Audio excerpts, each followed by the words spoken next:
You already know what time it is, man. It's your boy, Grown Man Business TV. Feel what I'm saying? You can tap in, you can tap out, but you know my slogan.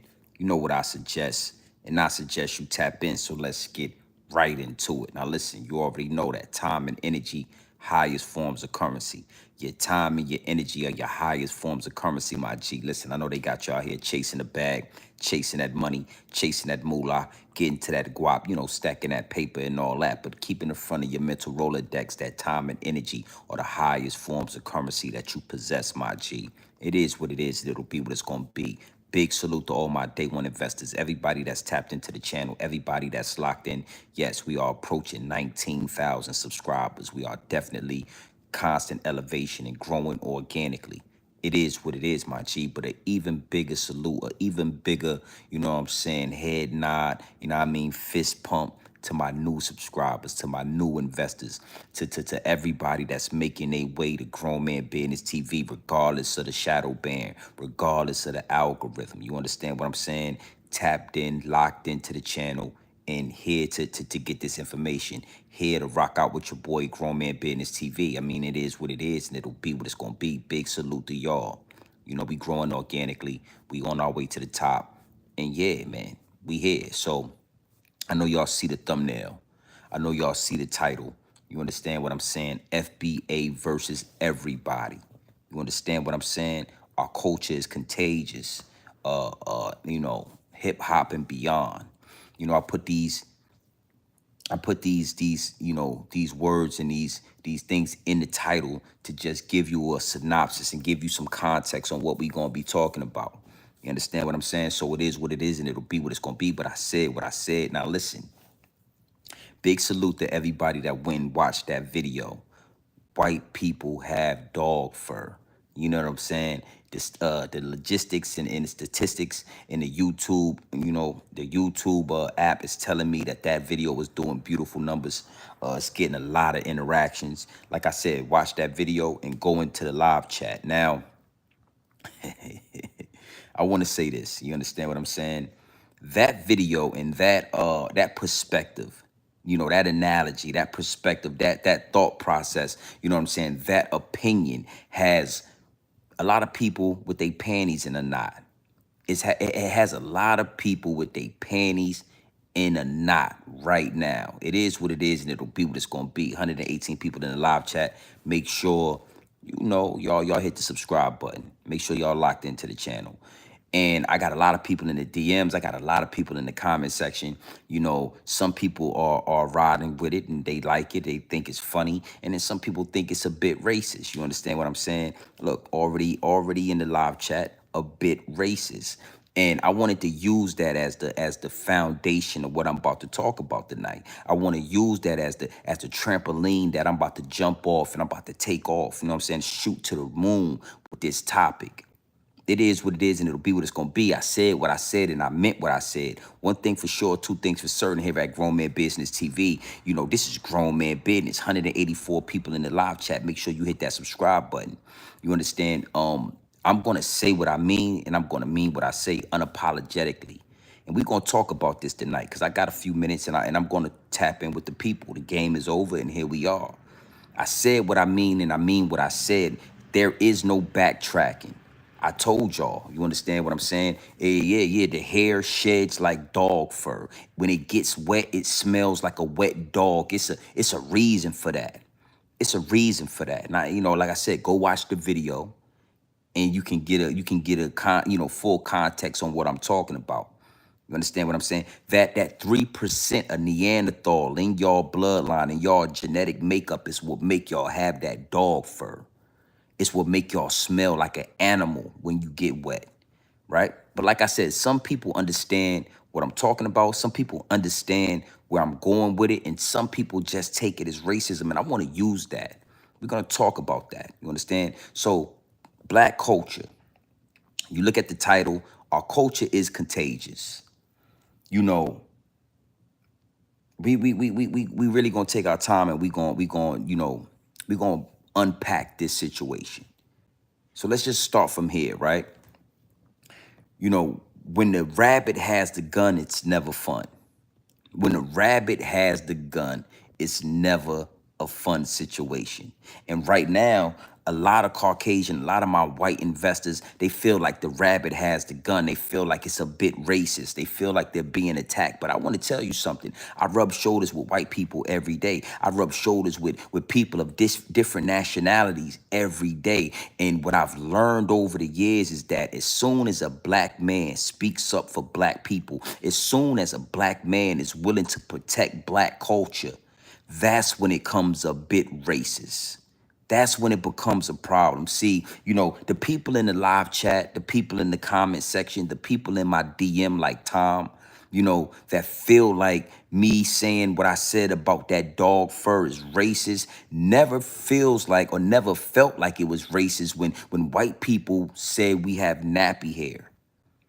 White people for hundreds of years have pointed at black people's hair and said that it was nappy, and said that it was unattractive, and said that it was coarse and it was hard to deal with. And their favorite word for our hair is nappy.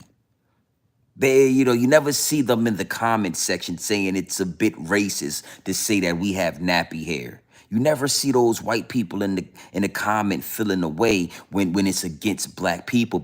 And I understand that the majority of Caucasian people in America, you guys have done such a job on foundational black Americans. You've spent tons of resources. You've done so many tricks and so many schemes to hold black people back and hold foundational black Americans down, that it's rare and it's uncommon for you to see a black man that's standing on grown man business, that loves his community, that loves his people. You understand what I'm saying? That's not a part of the LBG 123 ABC community. Yeah. Has a deep voice. Looks you in your eye and say what he mean and mean what he say. See, y'all are not used to that. And any time that y'all do run across a black man, I'm saying it again, a black man that speaks like that stands on business, that loves his black woman, that loves his black children, that loves his black family, that loves his black community, y'all feel offended. Y'all feel offended because you don't see me praising white women. You don't see me praising blonde hair and blue eyes. See, if I was a black man like I am, and I was with a white woman, and I was, praising white women, and I was gawking over a white woman with blonde hair and blue eyes, y'all wouldn't feel no type of way about that. But because I'm telling you that same blonde-haired, blue-eyed white woman has dog fur growing out of her head, and that's not, y'all feel the way y'all feel like that is racist. All of the things that your people has done to foundational black Americans on American soil, and you want to call what I'm saying about dog fur racist. That says a lot about y'all. It actually exposes who you really are. See, again, like I said, I rub shoulders with white people. I rub shoulders with all different nationalities every day. You understand what I'm saying? And because I stand on business, because they know how I feel about my black women, how I feel about my black culture, how I feel about the black family unit, they respect me on the highest level. On the highest level, because I understood that I didn't have to go out and date a white woman to get the proper respect. I'ma demand that respect regardless, because I can see through what's going on, because I point it out and I'm not afraid to talk about it. Like I said, we're gonna unpack this, but the fact of the matter is this. The fact of the matter is this. With all of the history and all of the disrespectful, vile things that you, or not even you, but your ancestors has done on this land. I mean, and we all know about it. And we're going to talk about that because, these white people are so quick to say that it's a bit racist and that I don't appreciate white people and X, Y, and Z. But like I said before, if I was praising y'all, if I was gawking over white women, if I was doing everything that the average sheep is doing, y'all would love it. Y'all would respect it. But instead, I call out the bullshit. Yeah, we passed 2 minutes in.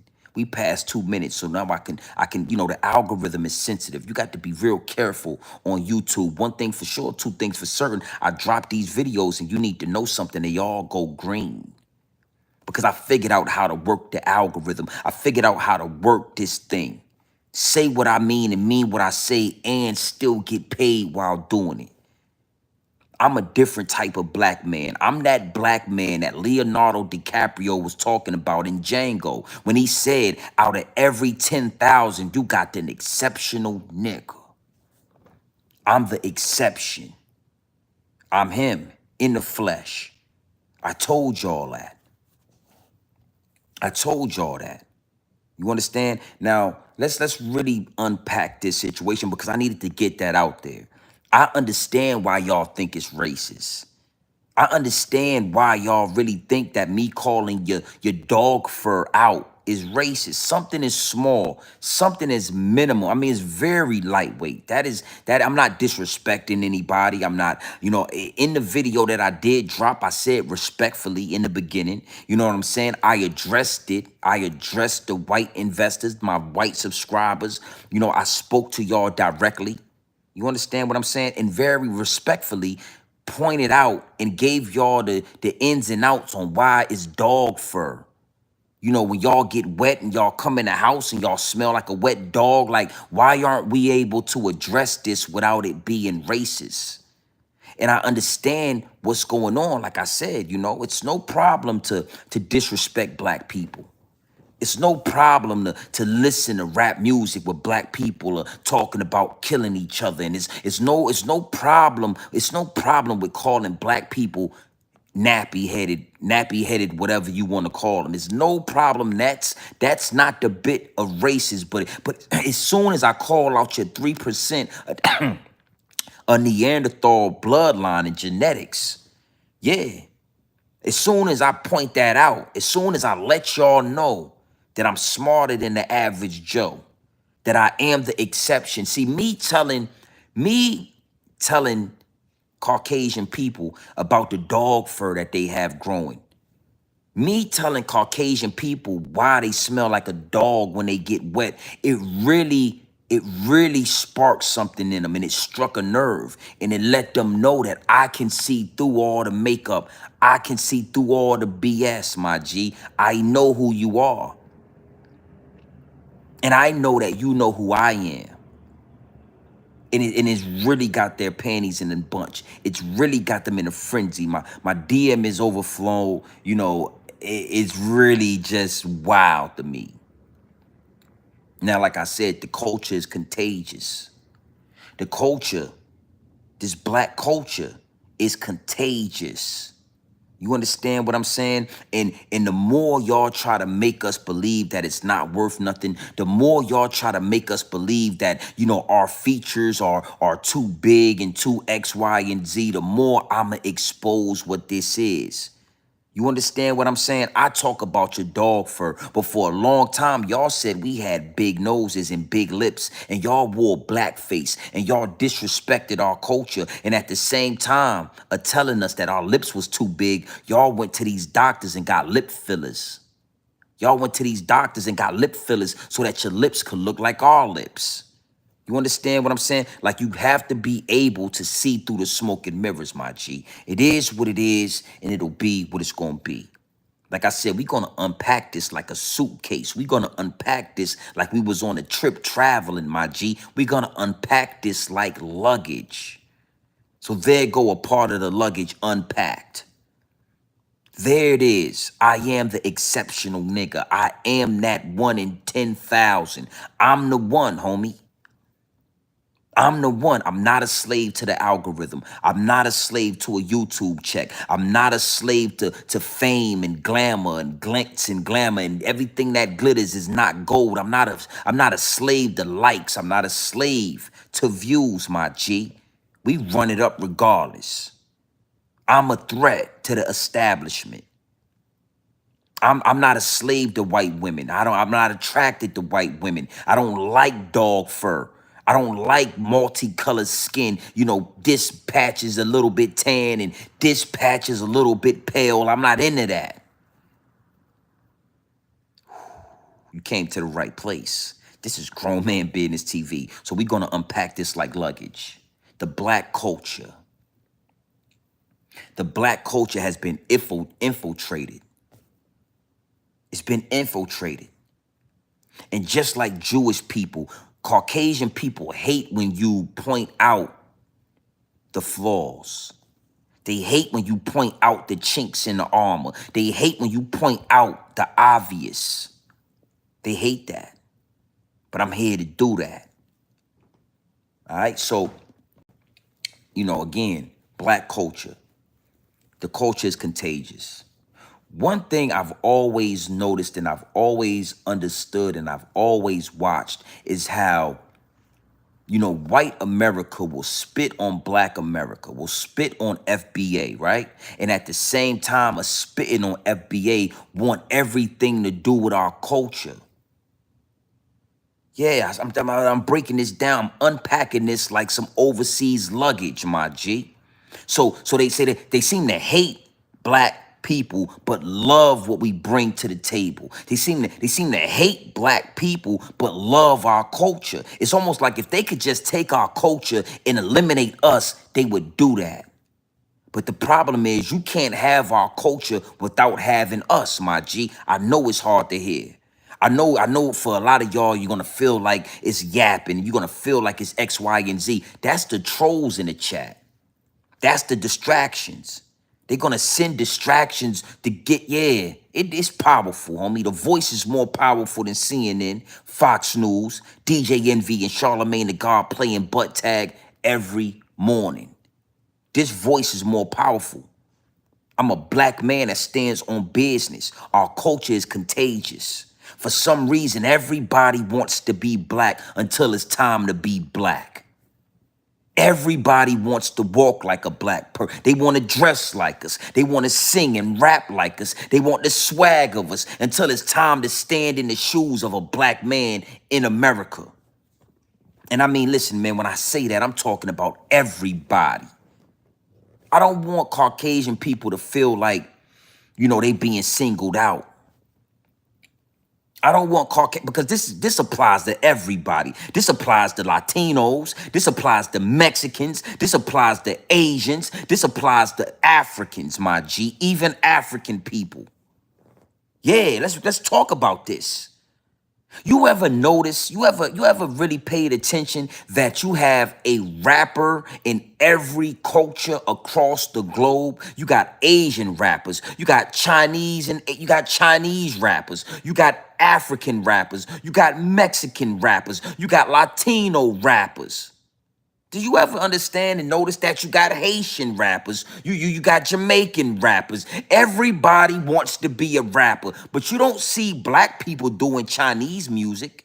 And when I say black people, I'm talking about FBA, Foundational Black Americans. You don't see us doing Chinese music. You got London rappers, European, UK rappers. Everybody wants to be what we are. You ever notice that? And that's just scratching the surface. I mean, it get deep, it get wicked, and it's always deeper than rap. But that's just scratching the surface. Like, I'm trying to give you this in babe. I'm trying to feed you in small pieces, homie. I'm trying to give you that. I'm trying to baby feed you with this. Rap, come on. Everybody is addicted to our culture. I seen a Chinese rapper the other day. A Chinese man, a China man was rapping. Indian rapper. But YouTube and Instagram and social media is so powerful. It is exposing the world. It is exposing the world. It's so deep that you got Latinos, Jamaicans, and Haitians claiming to have created or helped create hip hop. You understand? Everybody wants a piece of this. But they want black people to sit down, shut up, and don't speak on nothing. The only thing they want y'all to talk about is shooting each other. The only thing they want y'all to do is create drill music. The only thing they want y'all to do is to play basketball, play football, and yeah, do that. They want you to entertain them. Well, listen, we not here for your entertainment. Don't get us wrong. Don't get it confused. We do what we do. We do what we do, but out of 10,000, there's going to be the exceptional. And y'all came to the right place. That's Grown Man Business TV. I told you, the modern day Tupac. I don't want to be famous. I'm not a rapper. I'm not trying to entertain you, homie, but I will rally the troops. Play ball, play games, talk crazy, and I will rally the young shooters. It's FB. Listen, and you gotta be like this when you realize, when you can see through the smoke and mirrors, and you really realize that it's FBA against everybody. When the Africans come over here from Africa, they don't like black people. The Mexicans in America, they don't like black people, huh? The Latinos in America, they don't like black people, huh? Somebody gotta say it, man. Somebody got to put it out there. It's us against everybody. Yeah. Yeah. Nobody wants to really, everybody's walking around in la la land. Everybody's walking around with a clouded mind. Nobody can see through the smoke and mirrors. Well, that's where Grown Man Business TV come in at. Unapologetically, I say these things. Our culture is contagious. Everybody bites and takes pieces of our culture and applies it to their culture. Ask yourself this. Afro beats, the African music that we are now listening to, they weren't making any money until FBA, until foundational black Americans accepted their music. Now we got the Tims and we got the Burner Boys and we got all of that. But they've been doing that music. It don't mean nothing until we touch it. FBA, that is. You understand? But the Africans that come over here, they feel like they got something on us. They feel like they got culture. Oh, you think it's a game? Look at Lil Kai Sinet. I did these videos already. One thing for sure, two things for certain. I'm sitting back.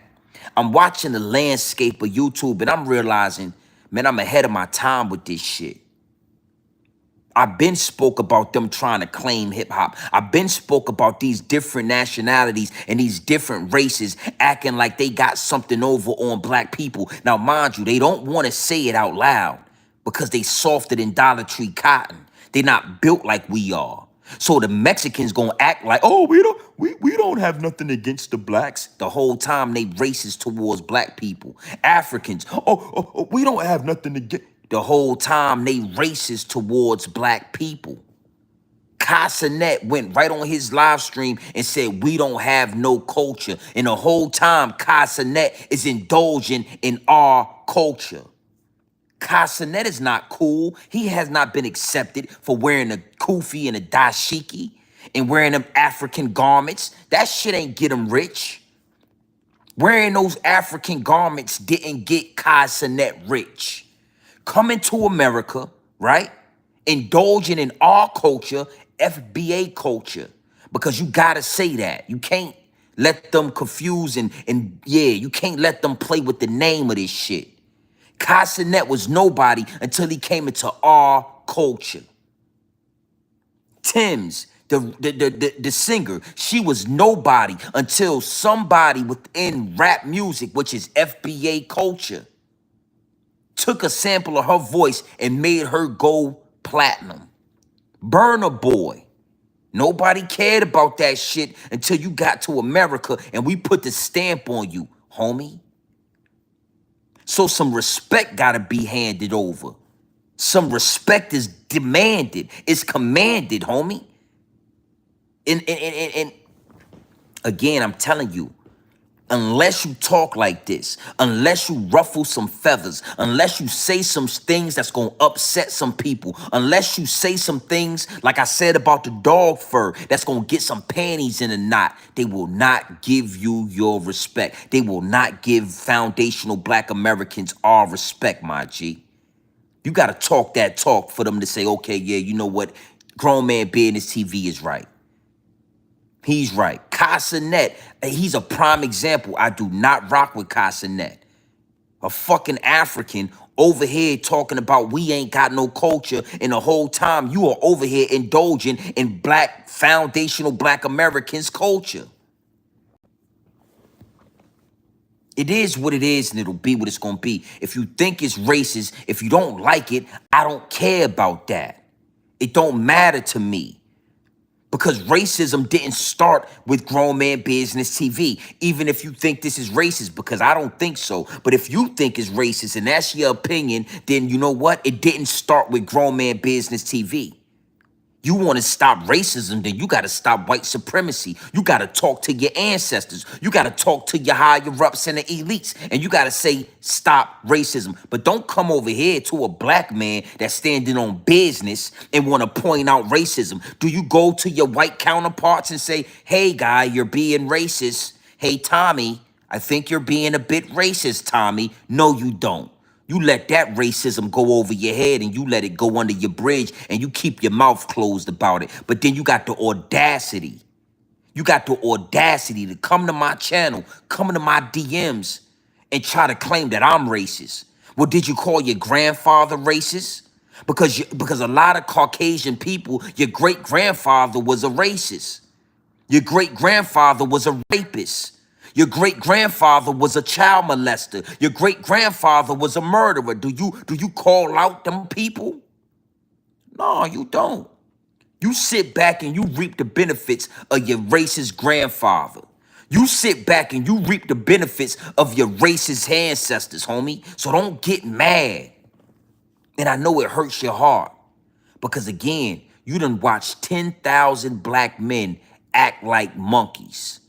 You done watched 10,000 black men go and marry white women. You done watched 10,000 black men shucking and jiving. But yeah, I told you, I'm the exception to the rules, homie. Out of 10,000, you gonna get one militant black man that stands on business and you looking at him.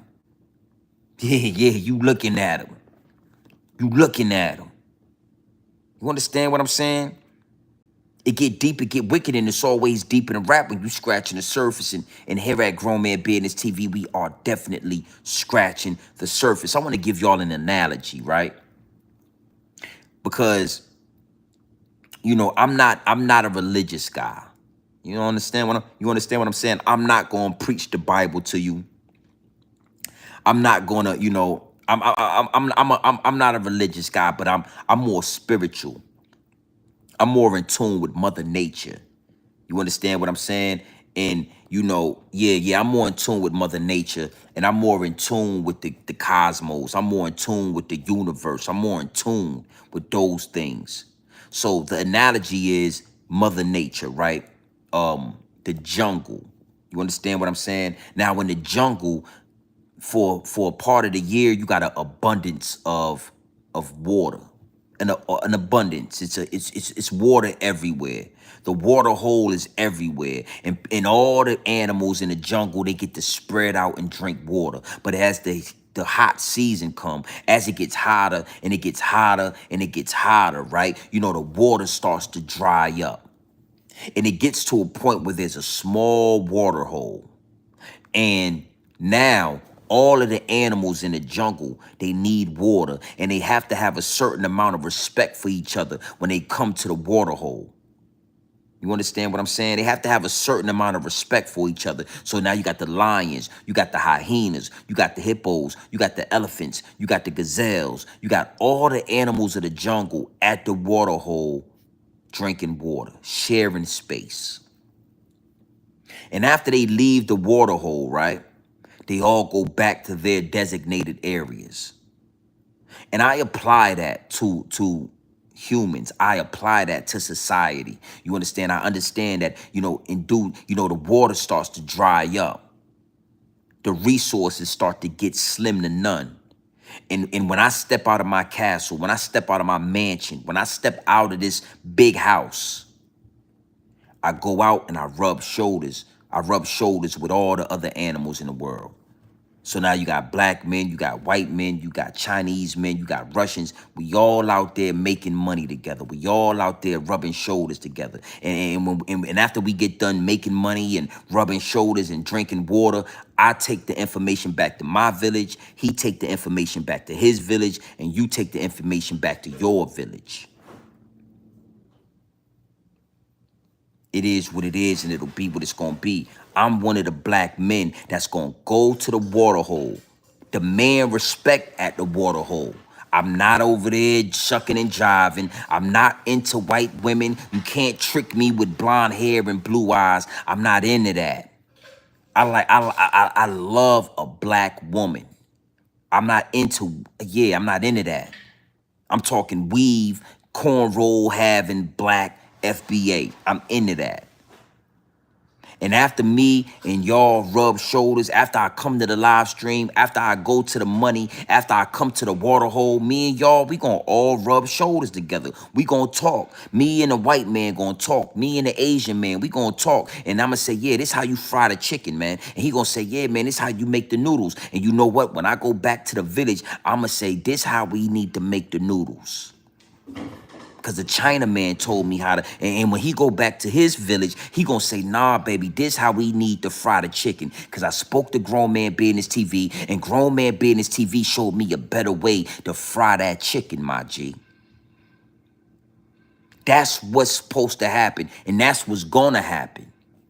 You understand what I'm saying? It's just that as a black man, if you don't demand your respect at the water hole, then they start drinking your water. Yeah, if you don't demand respect when you go out into the world, then they start taking your resources. Our culture is contagious. Our culture is contagious, my G. Yeah, you listening.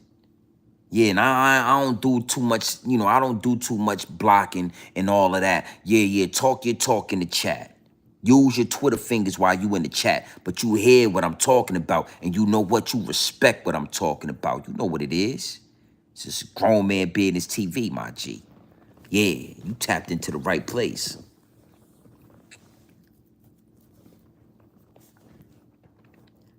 Oh yeah, for sure. You don't see see, Bill, that's one of the things, right? You don't gotta tell me to be proud of who I am. You already can smell that I'm proud of who I am. See, that's the problem with a lot of Caucasian men. That's a problem with a lot of Caucasian people. They feel like they gotta tell you what to do. They feel like they gotta guide you into what to do. They feel like they need to help you. You don't, nah, homie.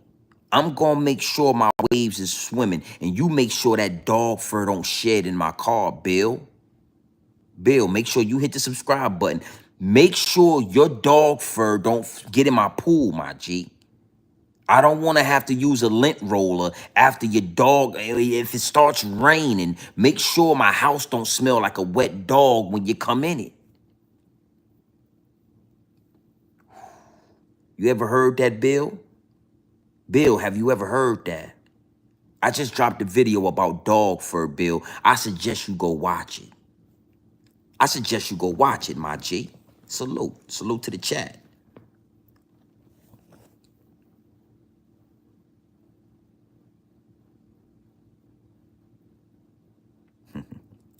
Yeah, you got to confuse. Hangman, go ahead. Listen, Hangman.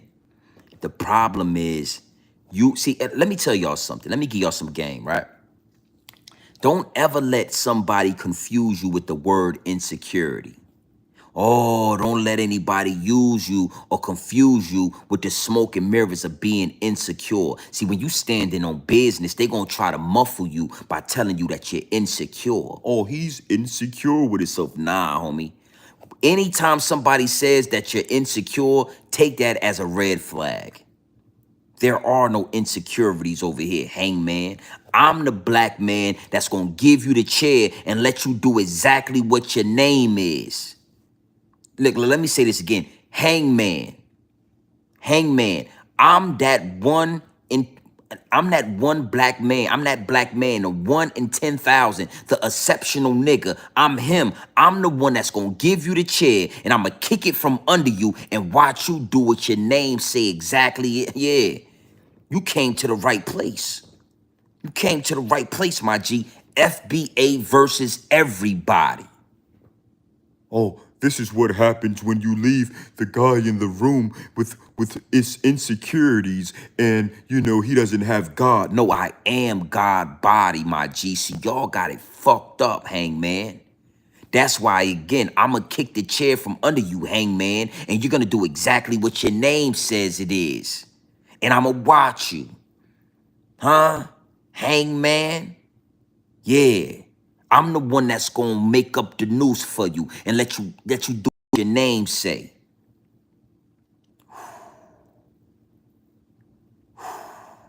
You go through Jesus to find God. I understand that I am God body. I understand that. I stand on that. That's what make you scared of this. That's why I'm a threat to the establishment. Listen, man, I'm a threat to the industry. I'm a threat to the establishment. Am I above Jesus? Hey, man, don't insult my intelligence, man. Don't insult my intelligence.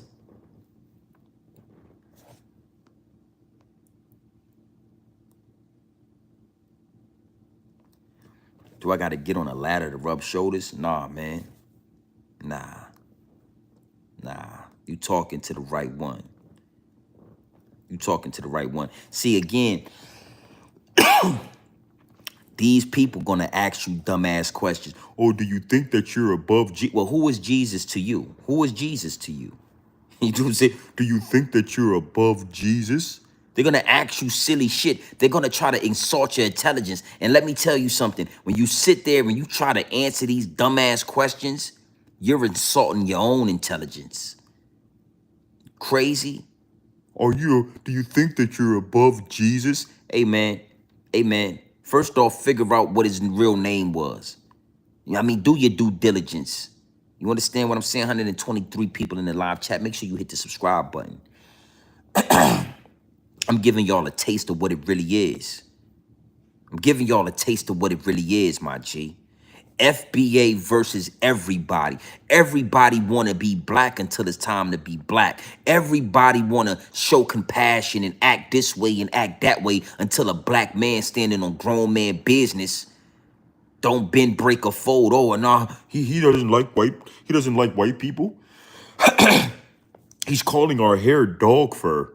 He's calling our hair dog fur. Like, he must be racist. I mean, hey, when you get wet, when your hair get wet and it rain, do you smell like a wet? Listen, man, when your hair get wet in that rain and you get in the car, do you smell like a wet dog or not? That's the question.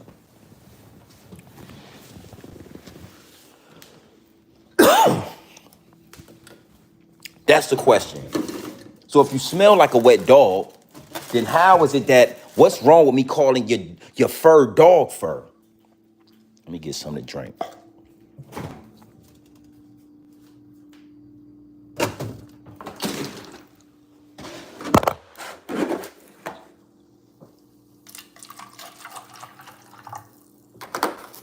Hundred and 200 people in the room.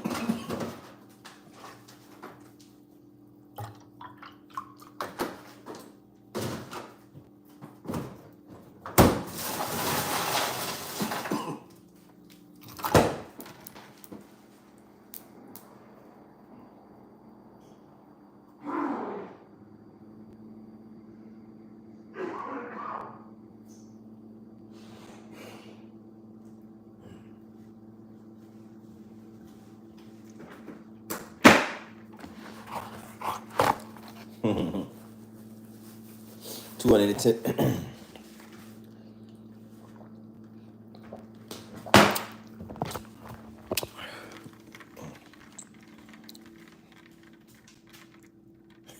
Yeah, I had to grab a drink real quick.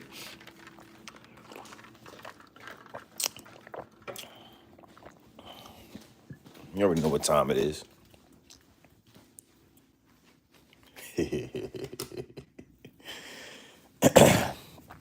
You already know what time it is. Salute to everybody that's in the live. Yeah. 264 people in the chat. You already know what time it is. Salute to everybody that's locked in. Make sure you hit that subscribe button. Make sure y'all lock in. You feel what I'm saying? Yeah, the bots get out of you know, one thing for sure, two things for certain, right? I kind of got used to the bots being in the chat. There's really no way to block all of the bots. There's really no way to really get that under control. You got to understand where we came from with this channel. 254 people in the live chat. Make sure y'all hit that subscribe button. You know, just a few months ago, there was no bots in the chat, but I might have,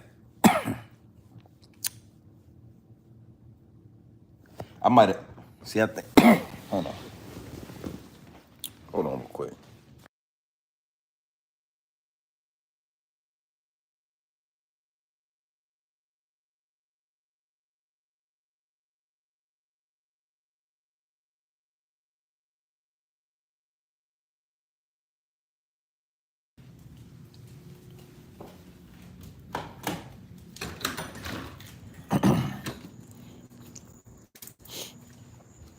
Hold on real quick, guys. Let me grab some. Y'all rocking with your boy. It is what it is. Let me grab what I need.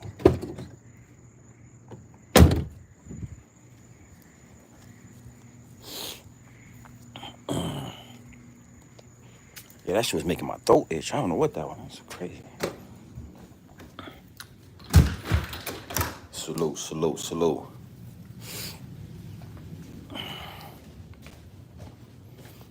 Yeah, but you can't really worry about the bots, man. You gotta let the bots do what the bots do. You feel what I'm saying? That just come with the program.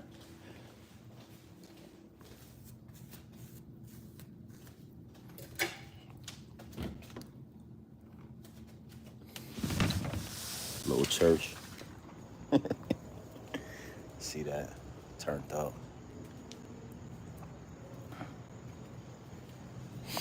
See what that is.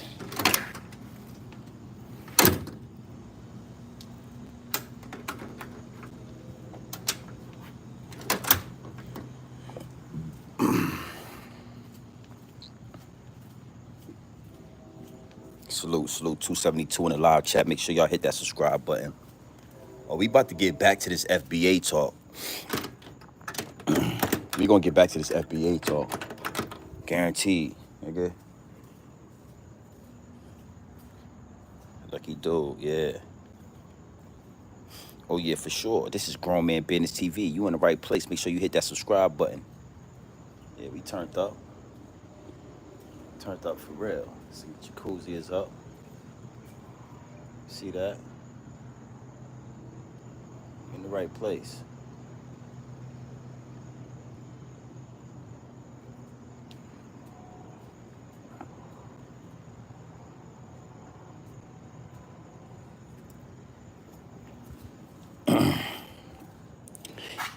Yeah, we had to make a couple things. Nah, we not about to get in right now. Don't trip. We not about to get in just yet. Not right this second, kid. Again, I ain't gonna get in the pool. I'm talking to y'all. But yeah, you know the bots, man. 206 people still in the chat. We turned up. You gotta just know, man, that that the culture is contagious, man. It is what it is, and it'll be what it's gonna be. Don't worry about it. Keep your eyes open. I'm in the same. Hey, look. I'm in the same city as your name. You understand what I'm saying, young lady? Sweetie, I'm in the same city as your name. What's your name? Unknown.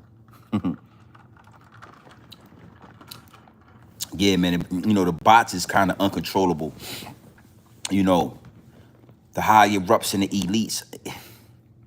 It get deep, it get wicked, and it's always deep in the rap. But the higher ups and the elites they're gonna come at you in multiple different ways. They're gonna try to stop you. They're gonna try to muffle you in multiple different multiple different ways. And you know, when it comes to this channel, When it comes to this channel, bro, I am the exception to the rule. I am the exception to the rule. This is FBA all day, and I say this shit unapologetically. I say it unapologetically. When I say FBA versus everybody, I mean it. And I'm not just talking about white people. I'm talking about all people. All people. You understand? One thing for sure, two things for certain. Everybody has this underlying hate for FBA. For FBA. It's not Africans, it's not Haitians, you know, it's not anybody that look like us, but FBA. And until you understand that and you accept it and then you attack it and you go face forward and you don't run from it, that's when the establishment gets scared. That's when they get paranoid. That's when they start watching you. That's when they start sending bots in your chat because they saying this guy right here knows what the fuck he's talking about. We want to try to make him seem and make him think that he's going crazy or make him think that he's off his rocker, but they know. This guy know what he talking about. They know this guy know what he talking about. Though, listen, we can't stop Grown Man Business TV. We shadow banned him for the last year. He's now above the algorithm. He has now surpassed the algorithm. He listen what I'm saying. It get deep, it get wicked, and it's always deep in the rap. But you gotta understand something. You'll see these other content creators with way more subscribers than me, but they have lower numbers than me. You understand what I'm saying? When you really look at the landscape of YouTube, when you really look at the landscape of black content creators, when you really look at the landscape of FBA content creators, you'll see that these guys have 100,000 subscribers, but only have 5 people in the live chat, only have 30 people in the live chat. See, I started out like that. But I didn't buy subscribers. I didn't buy views. I didn't sell out. I grew this channel organically. And I didn't switch the content. I'ma talk that talk regardless. And anybody that's in tune with the channel already know how I'm giving it up. They already know how I'm giving it up, my G. You understand what I'm saying? I'm going to articulate myself in a proper manner. And I'm going to talk my shit at the same time. All the while outthinking the algorithm, outthinking the YouTube, higher ups and the elites so that every video that I drop goes green. I don't have no yellow videos. Every video that I drop goes green. That means I'm making money off them videos. Even when I'm asleep, I'm getting money off them videos, off them live streams. This is FBA, homie. We are at the top. Like it or not, we are at the top of this shit. Academics, sports, entertainment, television, radio, whichever way you want to do it. Government, military. We are in every aspect of American culture. It's a black man standing somewhere around there. It's a black man with some say-so somewhere in there. In every piece of fabric when it comes to American culture. I won't care where you look. You want to look at a picture of the Constitution, it's a fucking black man in that picture. You understand? Listen, when you look at the picture of them drawing up and writing up the Constitution of America, signing it, it's a fucking black man in that picture. Presidents of the United States, multiple. They make you think that it's just Obama. Nah. Abraham Lincoln was black, homie. FBA. These dudes wasn't Africans. You understand what I'm saying? They barely brought Africans over here. The Africans that were on them so-called slave ships, they couldn't make it across the transatlantic. They were ending up in the islands. They were ending up in Jamaica. They were ended up in Haiti, the Virgin Islands, Bermuda, South America, but they wasn't able to get to the Americas.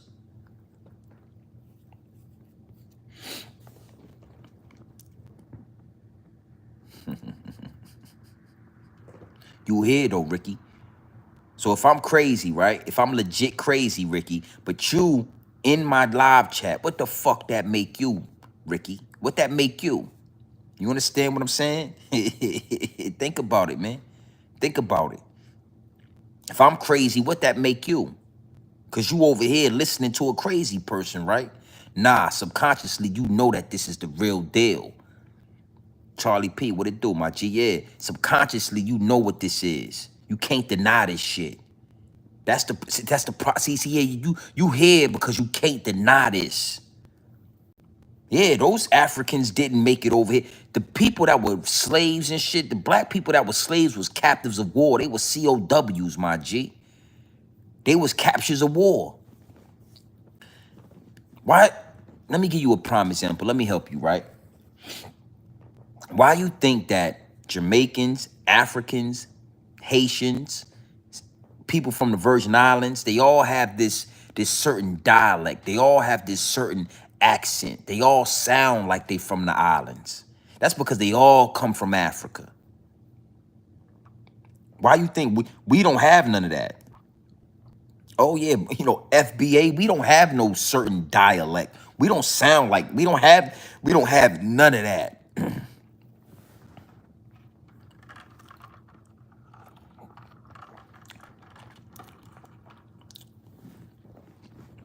Yeah, yeah, too bad.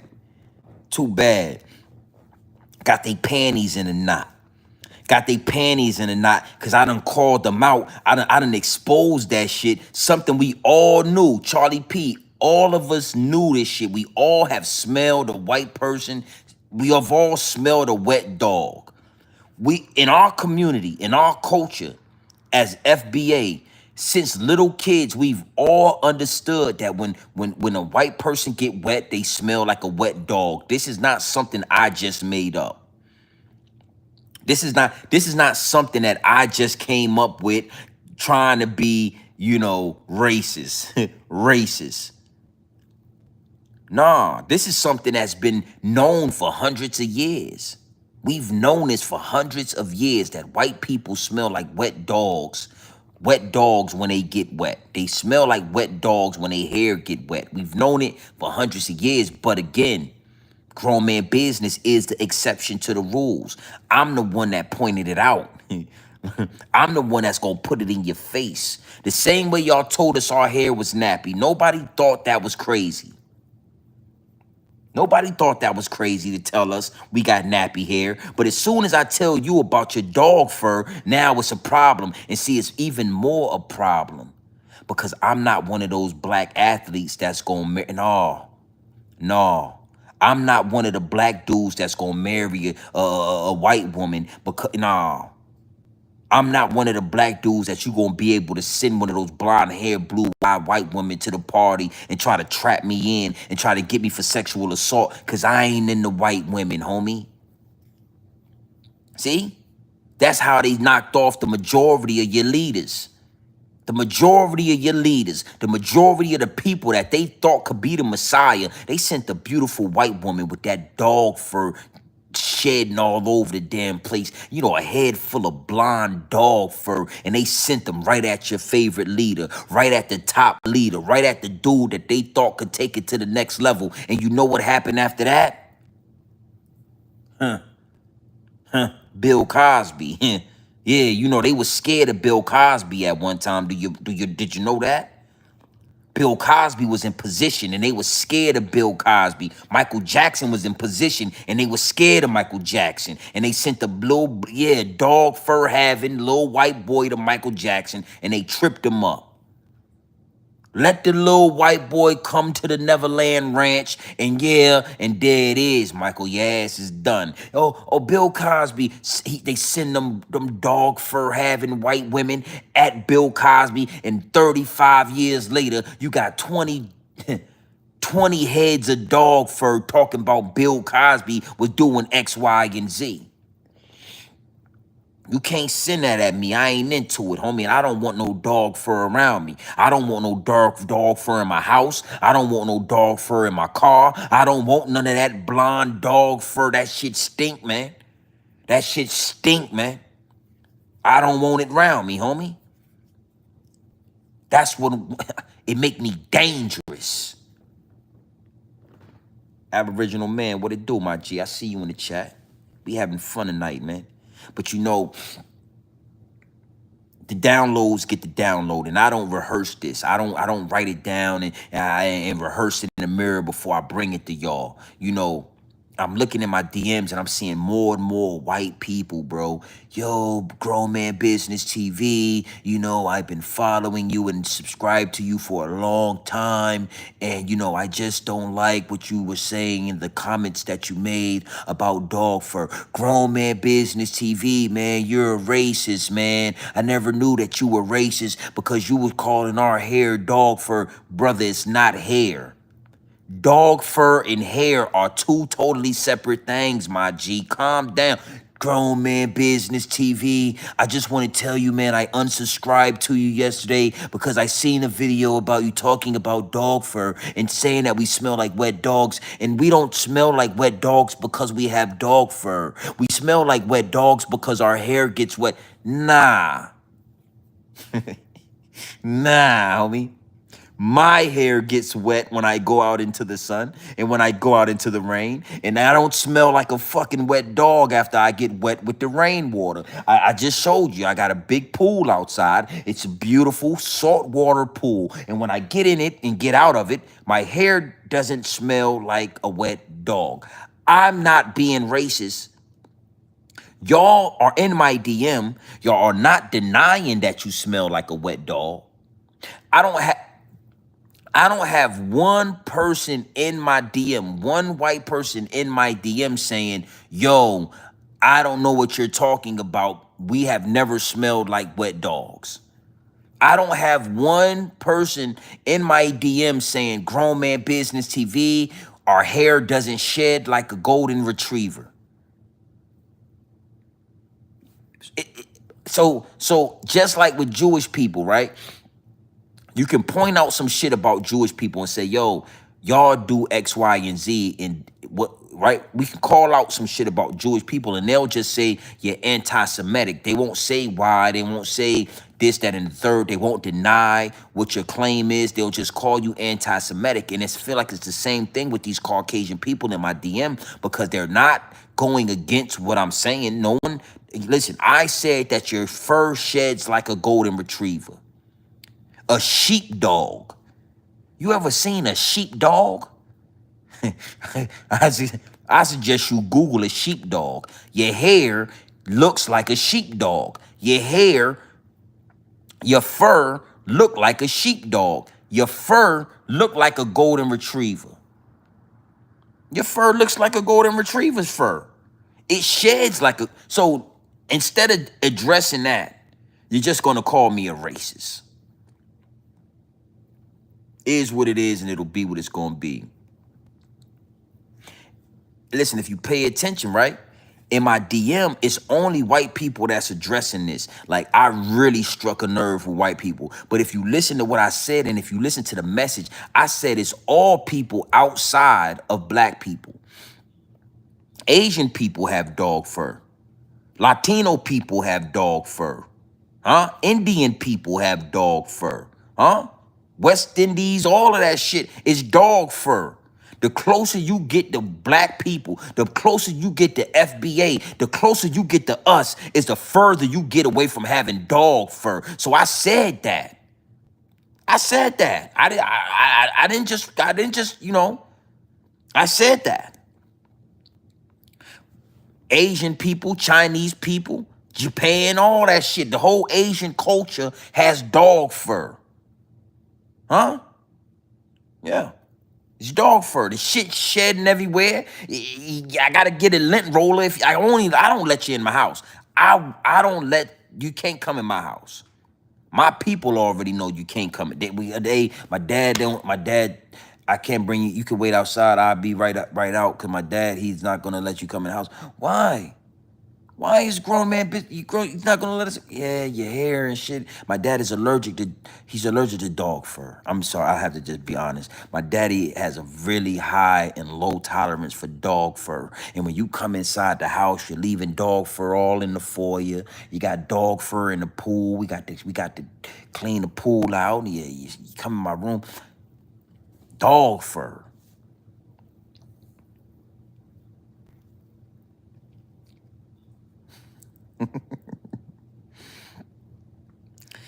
Yeah, I'm native. I'm native to this land. I'm aboriginal. I'm indigenous.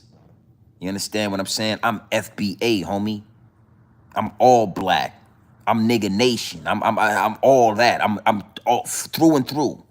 I mean, I ain't got none of that. I ain't African, nigga. I ain't got no African. My people come from South Carolina. My people got that Geechee. It's South Carolina. My great grandmother have land in South Carolina, homie.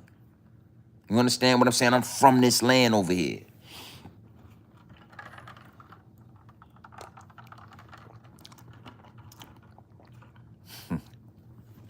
Yeah,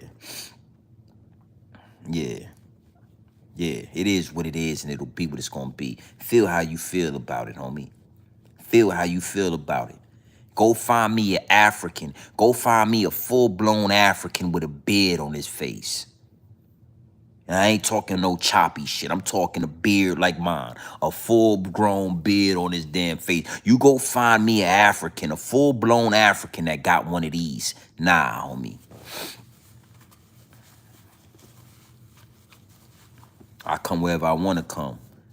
Smoking mirrors. Yeah, smoking mirrors. You get your mirrors smoked out. Fucking with grown man business TV, man. Blow your mirrors clean out. Yeah. James Clifton, man.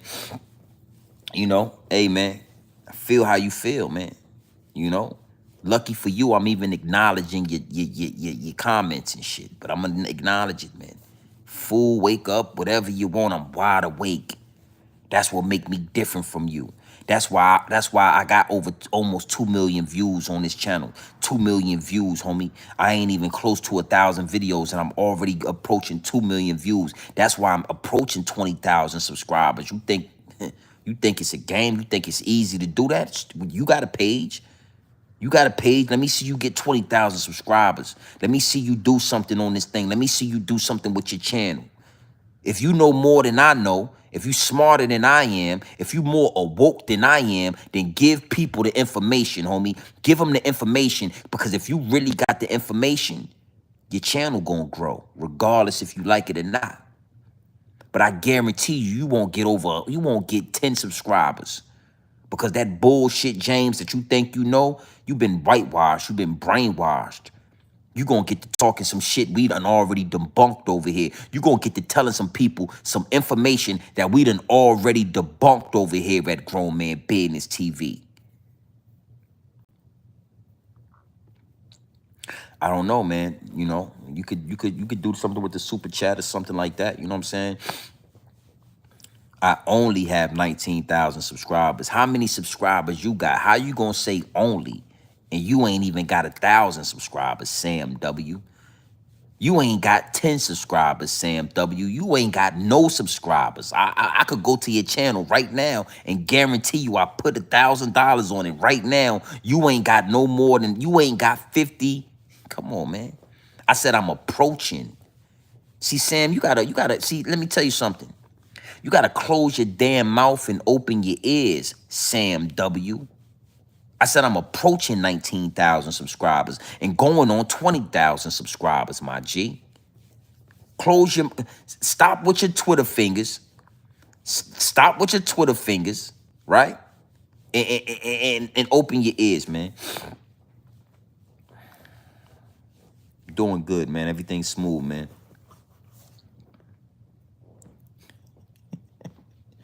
Need 30 subscribers. Ain't nothing wrong with that. Yeah, man. And, you know, sometimes the truth is hilarious. Sometimes the truth is gonna be funny, man.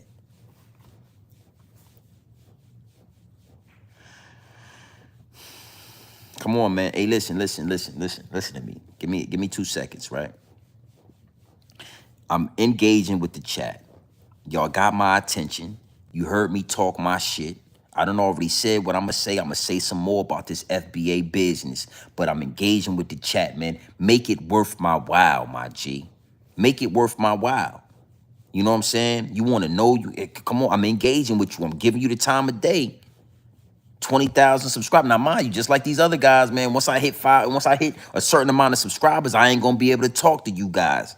You know, them other YouTubers and them other content creators treat y'all like peasants. They don't even read your comments. They don't engage. I'm engaging with you. All right? Make it fucking worth it, man.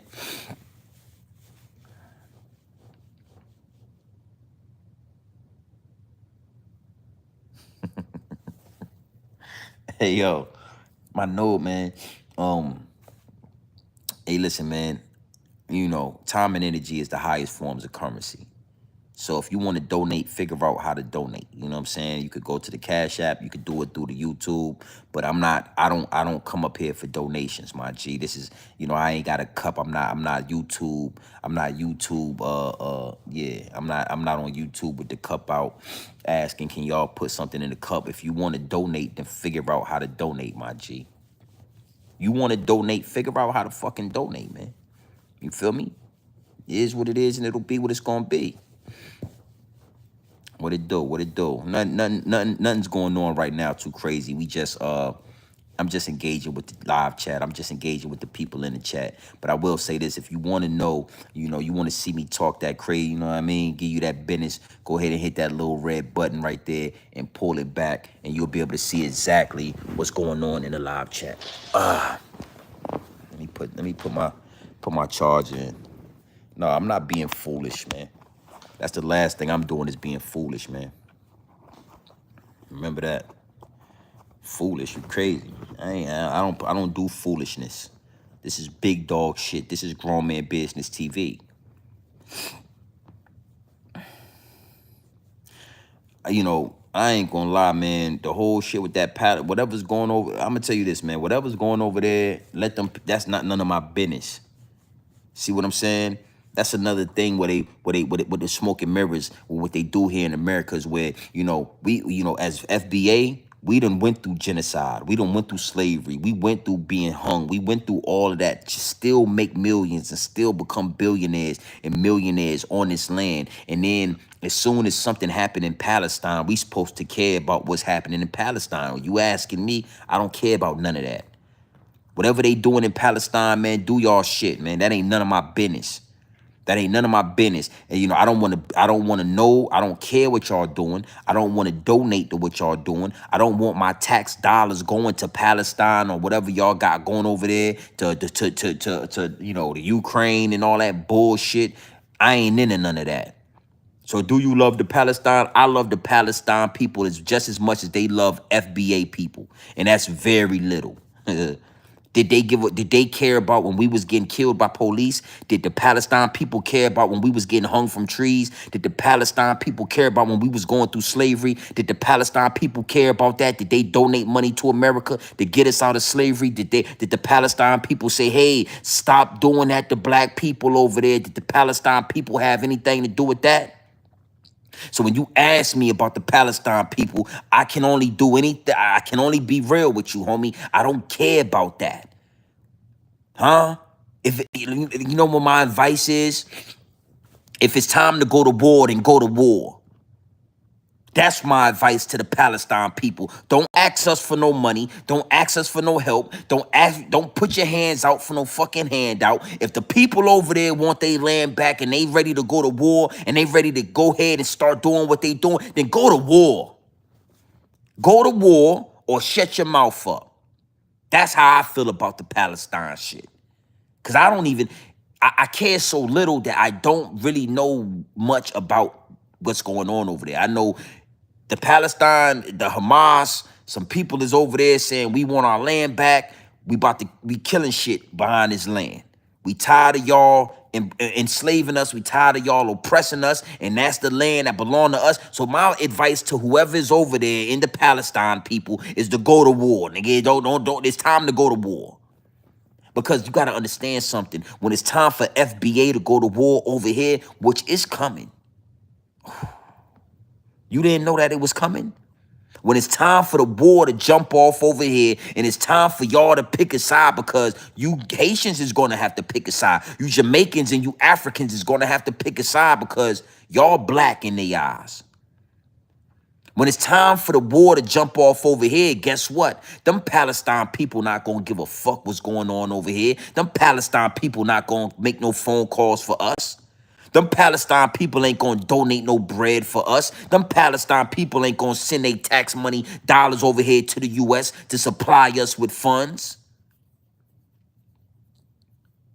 You understand? You have made your way to the Realest channel on YouTube. This is Grown Man Business TV. What do you think about the Palestine? I think they need to go to war. I think, you know, in the great words of Wu-Tang Clan, protect your neck.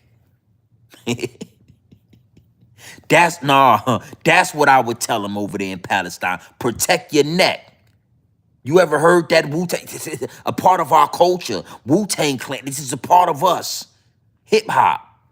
I would suggest that if you're over there in the Palestine, right, protect your goddamn neck. Don't look over to the West. Don't look at us. Your ass need to be looking straight forward. You need to be going to war, my G. Yeah. I don't want to sugarcoat the information. I told you, when you come over here, you're going to get the information straight off the brick into the bottles, my G. I'm going to chip that dope straight off the brick, and I'm going to put it right in the bottle. That mean it's potent. That mean you need to be careful how much you use, because you might overdose on this information. Salute, my G. Buffalo Soldier. I see you in the chat on me. Pakistani, well, it is what it is, and it'll be what it's going to be. Time to go to war. It's time to go to war. Donald Trump or Joe Biden? I'm rocking with Donald Trump. I'm rocking with Donald Trump, man. Salute. What up? What it do? I'm rocking with Donald Trump, man, because America's in shambles under Biden. So, you know, I don't know exactly what Donald Trump got up his sleeve. I'm not 100% sure. But I will say this, you know, before Biden got into office, Donald Trump was talking with Ice Cube, and they had the platinum package, and they was about to give that money out. One thing for sure, two things for certain, you got to realize why and what the real reason for them getting Trump out of office so fast for. You know, they impeached Trump very fast. They got him out of office, I mean, quick fast. And it had nothing to do with the virus. It had nothing to do with the China virus. It had nothing to do with that. They knew that Donald Trump was about to hand out reparations. We talking. I said the R word. I said the R word. Donald Trump was about to give out reparations. And what you got to understand is a lot of these states didn't have a chance. They were blindsided by the whole situation. So they didn't have a chance to put laws in place to stop people from getting reparations. And let me give you an example. You know, once Biden got into office, I think it was a few states that put into place laws saying that we cannot give black people in this state reparations, or we're not going to give black people in this state reparations. But when Trump was in office, nobody had a chance to do it. It hadn't started yet. So what they do, they use the racist word, the same word y'all in my DMs trying to call me, the same word that y'all think is going to trigger me, right? Racist. Grown Man Business TV, you're talking about our dog fur. You said we smell like wet dogs. You must be racist. See, that's what they did. They called Donald Trump racist, and they triggered a lot of y'all. When the word racist come up, y'all get triggered. You feel what I'm saying? And that's how they got him out so quick. Because they told y'all he was a racist against Chinese people when he said it was the Wuhan. The virus came from the Wuhan, and come to find out he wasn't lying. Come to find out that's where the shit came from. It came from over there. When he said close the borders, they said, oh, he's a racist. He's trying to stop people from coming to the USA. He is a racist. In the whole while, we were supposed to shut those borders off. Now we see the borders is wide open, and the same people that were saying he's a racist are now saying, why don't they shut off the borders? The majority of the American people are sheep, my G. 3/4 of y'all are sheep. 3/4 of y'all are sheep. You understand what I'm saying? So it's only going to be, you know, a small percentage, a quick 25% of us that can see through the smoke and mirrors, which is not enough. That's why I don't mind when y'all come into the live chat and y'all try to speak and say this and call that, because the majority of you guys are sheep. So you're not going to understand a wolf. You're not going to understand a wolf when he's talking. You know, I got to take the sheep clothing off so you can see, oh shit, he's a wolf. That's why I don't understand him. Yeah, I'm a wolf, B. I think it's time to go to war. If it's time to go to war, then I think that's what they need to do in Palestine. I mean, I'm rocking with Trump because I knew Trump was about to hand that money out. Trump was saying things it was red flags for the higher ups and the elites. Trump was saying shit like, you know, black people, FBA, you know, foundational black Americans, you guys built America. People was like, what the fuck? Like, Trump said this. We all know if it wasn't for black people, America wouldn't be what it is. You know, you guys built America. You guys deserve something. You got Trump was saying this shit. You Google it. Google it. And I'm gonna say this, man. 666 Ave Santana. You know, watch what you say in my chat with all them sixes in your name, and I get you out of here. I get you out of here just because you got all those sixes in your name, homie. I'll get you out of here just because you got all those sixes in your name. So just be careful what you say, man. Because if I see anything coming from you just because you got all those sixes in your name, you out of here, B. Fuck as you mean? Watch your mouth over here, homie. Sources, YouTube it, Google it.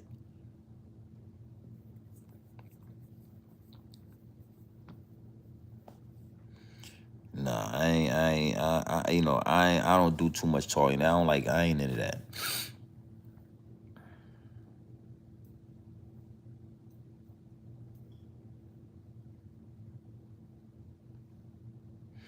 Yeah, I ain't with that.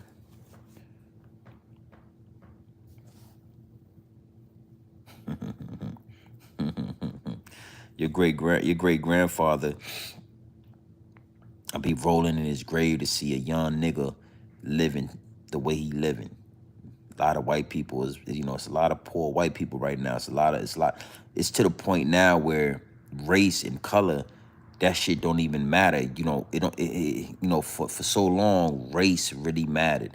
Race still does matter, but the economy is so shot, right, that even white people are broke. Everybody's going broke. You motherfucker losing their houses, motherfucker losing everything. You understand what I'm saying? Losing their jobs.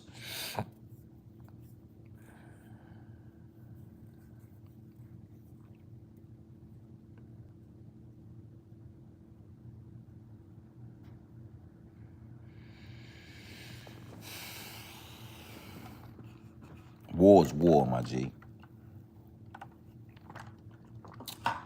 And in America, you don't get what you want, obviously. So asking me if I want a new war, yeah, I'm not doing all that with you, B. Sheep is sheep, man. You are, and I think you might not be a sheep. I don't like your name, man. I'm gonna get you up out of here, B. Just because I don't like that shit. I'm not into that, man. You know what I'm saying? Like, something inside of me is telling me to get you out of here. So you just gotta, yeah. Like, it is what it is. Big salute to all 186 people in the live chat. Make sure y'all hit that subscribe button. I mean, it is what it is, and it'll be what it's gonna be. We should be well over, you know, 19,000 subscribers. I'll have to check in a few minutes, make sure, you know what I'm saying, we at 19,000, but we should be there. And listen, man, we growing this channel organically. We growing this channel organically. You know what I'm saying? We talk about celebrities. We talk about a lot of things. We have a lot of fun at this channel, but you also got to understand something. You know, this is FBA right here. You talking to me, you dealing with me, you dealing with a grown man standing on grown man business. Listen, I know y'all used to dealing with Saucy Santanas. I know y'all used to listening to Lil Nas X. I know y'all used to dealing with the LBG 123 ABC community. But when you come over here, my G, you dealing with a grown man, a black man with a deep voice and a baritone and a beard. I'm not a fucking game, homie. I'm a big dog. This beard represent my mane. I'm like a lion in the jungle, homie. I'm the king of the pride. I'm one of those lions. I'm not one of the ones that roam around and got the shaggy, oh, mama, this is a full mane on me. Full mane, you know what I'm saying? Oh, yeah. Salute to the 99 cent in the chat. Appreciate that. You know? You know what I'm talking about. It's a metaphor. It's a metaphor, homie. You know what I'm saying? I didn't mean to insult your intelligence. You losing. You probably smoking a lot of weed. You probably shooting. Yeah, you fucking your brain cells up. Oh, so you're a lion? Is that what you're saying, man? You're a lion right now? Come on, B. Smarten up.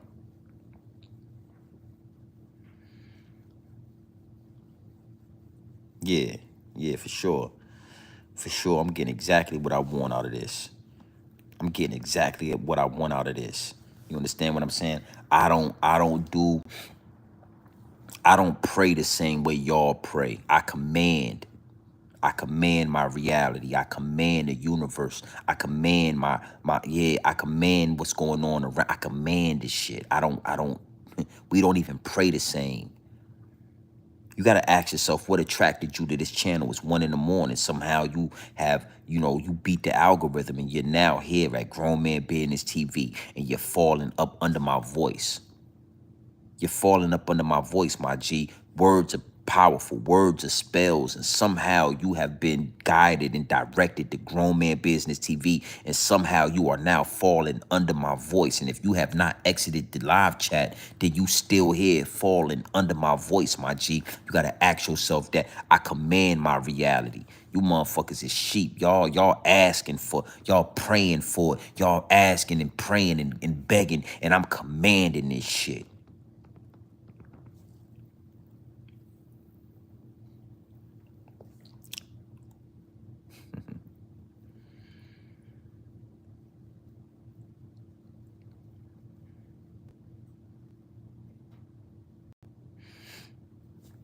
Yeah, I don't get sick. I feel like I went outside, man. It's pretty hot outside. It's not a lot of pollen where I'm at, but allergies, man. Fuck you mean? That's sure where your mind at. You probably full of that white girl right now as we speak. Climate change. I think that shit is I think climate change, man, I think it's real, but I don't think it. I think it's a ploy. It's smoke and mirrors. It's something that it's something that's being used to control you guys. It's just like anything else. It's something that's being used to manipulate and control the masses. It's something that's being used to create smoke and mirrors to keep everybody blinded from what's really going on. This globe is going to heat up regardless. We being pushed further and further away from the sun. Mars was once like the planet Earth. Mars had water on it. Mars was like Earth at one point. You understand what I'm saying? And the further Mars got away from the sun, now, yeah, it is what it is and it'll be what it's going to be. But is global warming real? Yes. Yeah, it's happening. How did you know this, James? Yes, it was. They already have said that it was water. That you could look at Mars and tell that it was huge, you know, it was masses, like it was water all over that motherfucker, man.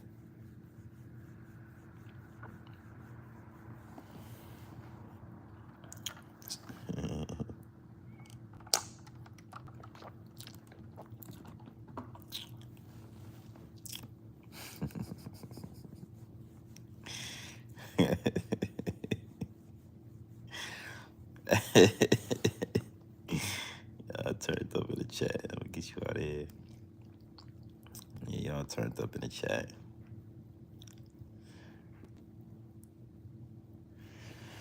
K Dot. Drake don't even write his own rhymes, man. We finding out.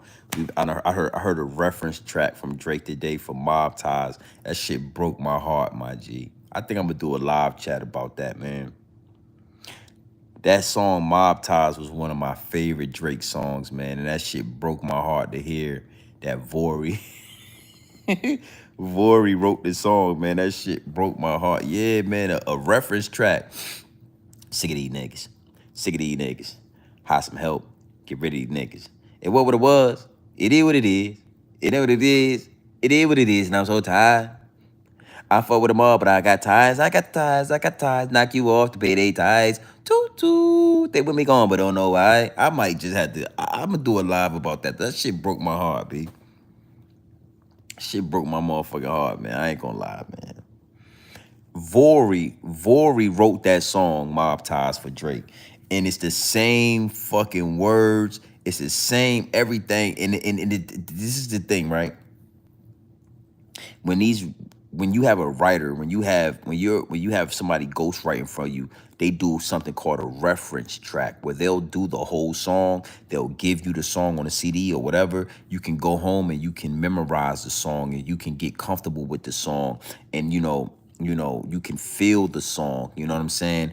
And these reference tracks are being somebody leaked this shit. You know what I'm saying? So you got Mob Ties, he didn't write. He didn't write back to back. Daylight wrote that. It's like 5 or 6 songs, that's Drake didn't write. And I ain't gonna lie, when the back to back joint broke my heart too.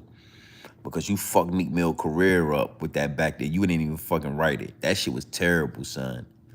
You know what I mean? That shit should be illegal. That's like Ryan Garcia's. That's like using steroids. I think that if you do some shit like that and you get caught, your ass shouldn't be able to rap no more.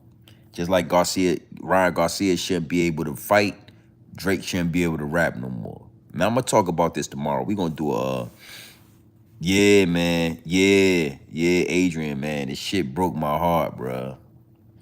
Daylight wrote back to back. So you going to war with a rapper. You and another rapper, y'all going. It's a battle, and then you got a battle rapper. You get a battle rapper. You get a battle rapper to write your fucking battle rap. That shit should be illegal, son. That shit should be that shit should be illegal, bruh. And that's the first, and I heard that, and when I figured it, that's true, right? It broke my heart. It hurt me. But then yesterday when I heard that Mob Ties shit, it was just terrible, man.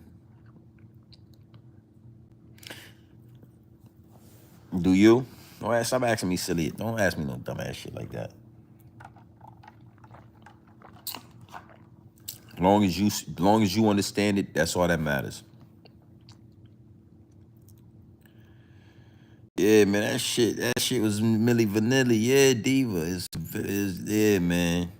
Listen, man, this shit was Milli Vanilli. Shit was terrible, son. And I really had to sit with that one because the back-to-back joint was crazy. I ain't gonna lie. You got to be a devious ass. You got to be. It's a different type of guy that's gonna go have a full-out war with a rapper. We going to war. It's time to battle rap. You gonna say your rap. I'ma say my rap. And then I contact a battle rapper and get him to write a battle rap that shit wrong, right? But songs like Mob Ties was like that was like one of my favorite songs from Drake on the Scorpion album. You know what I'm saying? Like that Scorpion album, I really had resonated with me. I really connected with that album. You know what I'm saying? Like Sandra's Rose. It was just certain songs up there that I really connected with. And Mob Ties was one of them joints. Sick of these niggas. Sick of these niggas. Hire some help. Get rid of you niggas. What it was, it is what it is. Fuck what you did. You did what you did, and I'm so tired. I fuck with the mob, but I got ties. I got ties. I got ties. Knock you off to pay their ties. Woo. They want me gone, but don't know why. I'm so thinking on lovey-dovey shit. All them brother shit. All that other shit. It's too late for all that. It's too late for all that. That's my shit, son. Like, and he ain't even write it. It's like, man, that shit terrible, bro. And when you listen, now mind you, when you go listen to that, to the Vori, to the reference track that Vori did, it's the exact song, yo. That shit terrible, man.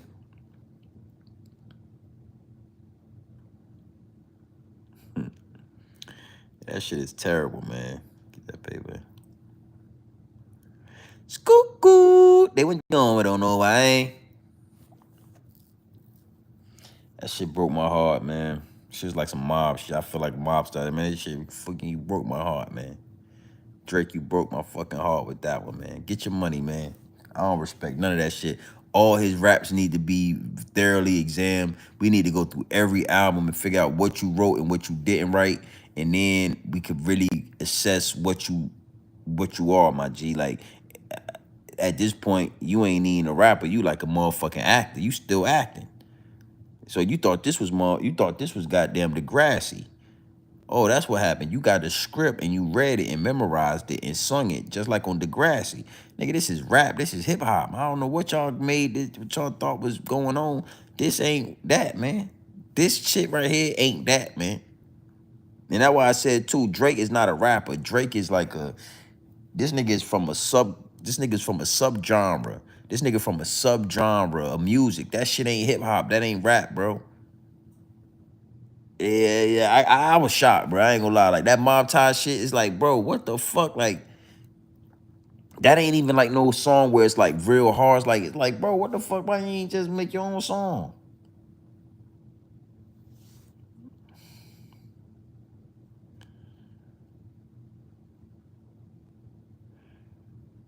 We gonna do that another time, James. Make sure you subscribe to the channel, and we'll lock in next time.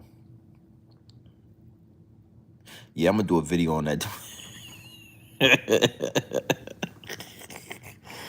This nigga Drake is crazy, B. This nigga Drake need to go to jail. This nigga Drake hey, listen. This nigga Drake need to be prosecuted. He need to be prosecuted, you know what I'm saying, for fraud, my G. He need to be prosecuted for fraud. He already got a fucking picture with blackface. This nigga got a picture with blackface with red lipstick on his mouth. You know what I'm saying? He don't even write his own raps. This nigga need to be jailed for fraud, bro. That shit wrong, bro. That shit disrespectful to the culture. James, if you don't subscribe, then ain't nothing else to talk about.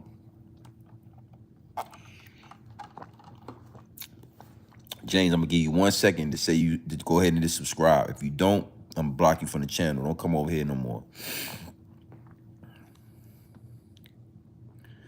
I said what I said, James. Either you gonna subscribe or your monkey ass ain't coming over here no more. And I'm gonna give you 5 seconds, James, to handle that business. 1, 2, 3, 4. James, I'm telling you, get change. Don't friend please me tonight, James. Ain't no friend please.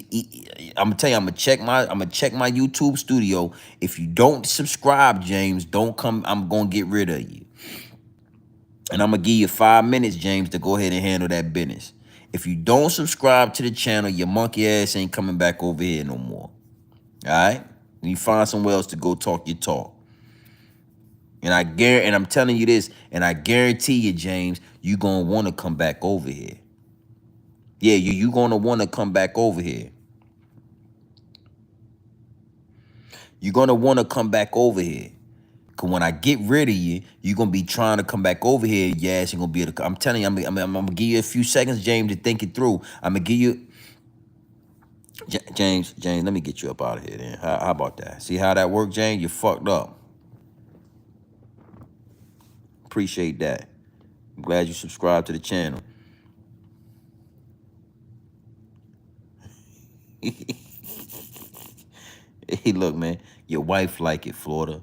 Your mama like it. Your auntie like it. Yeah, your sister and them, they like it. It ain't, I don't do it for you, boy. Nah. Yeah, James, you out of here. Now I guarantee you, James, your monkey ass still looking and you watching this, cause you can still watch, but you can't participate. You can't get involved. See, your monkey ass didn't make a choice. See, you supposed to made a choice. You a man, you supposed to made a choice. Now just stand on your choice now, James.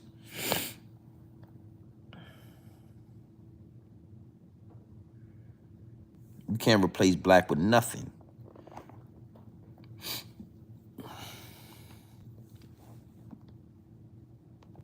We the top of the food chain, homie.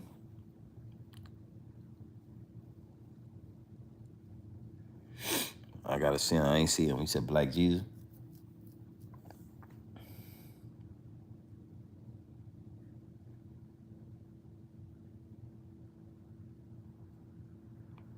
I'm just letting y'all rock out, man. We about to slide though.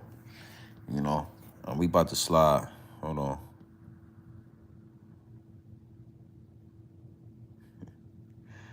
Y'all know how we do. I'm gonna let y'all rock out. Y'all already look. Y'all already in the crib. Y'all don't steal, do you? You ain't gonna steal nothing out the big house, is you? All right, cause listen, y'all. You know, I got y'all in the house. I got you in the chat. Make sure you don't put your hands and don't steal nothing. You steal something out of here, we chop your hand off. We chop your fingers, all that. You feel me? Nose was running. Hold on.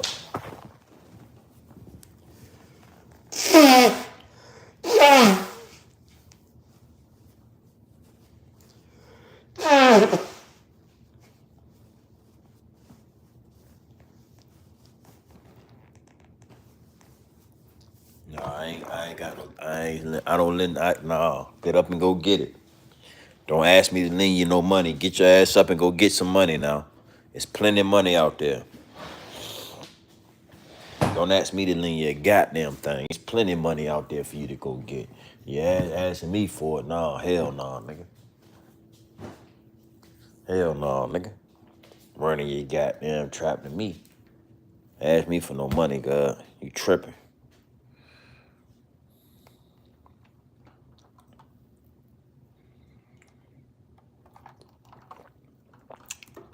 What was that noise? Mind your business. Mind your motherfucking business. That's the problem. You over here. You, I have no enemies. You over here asking dumbass questions, and I got to give you a dumbass answer. Mind your goddamn business. That's the noise that you heard right there. Mind your goddamn business.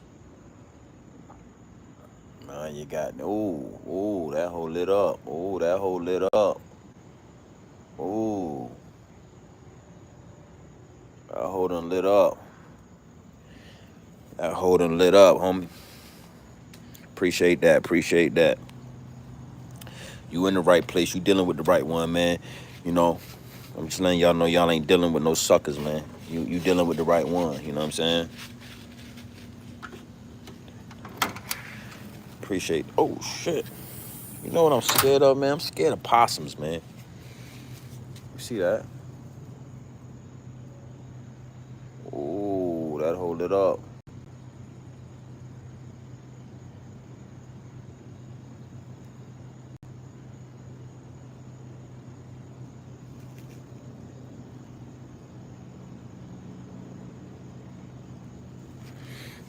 Hold on, what you say, Adrian? I'm gonna do my research. Reed song was made from record song. Yo, I ain't gonna lie. That's how I felt. I ain't gonna lie, man. This is the thing. Let me just say this, right? Damn, I got both ACs on right now. What the fuck? Let me just say this, right? I'm gonna be honest, man. I mean, you know what, Adrian, man. We gonna talk about this tomorrow for sure, man. I'm gonna go live tomorrow, and this is gonna be my topic, man. Because this is the thing. I listen to Drake, bro. Like I'm like anybody else, and I feel like anybody that act like they never rock with Drake, not because Drake got too many hits, he got too many albums, he got too many classic songs for niggas to act like they just don't rock with Drake. You know what I'm saying? See, I do got the AC on. It's cold as shit down here. You know,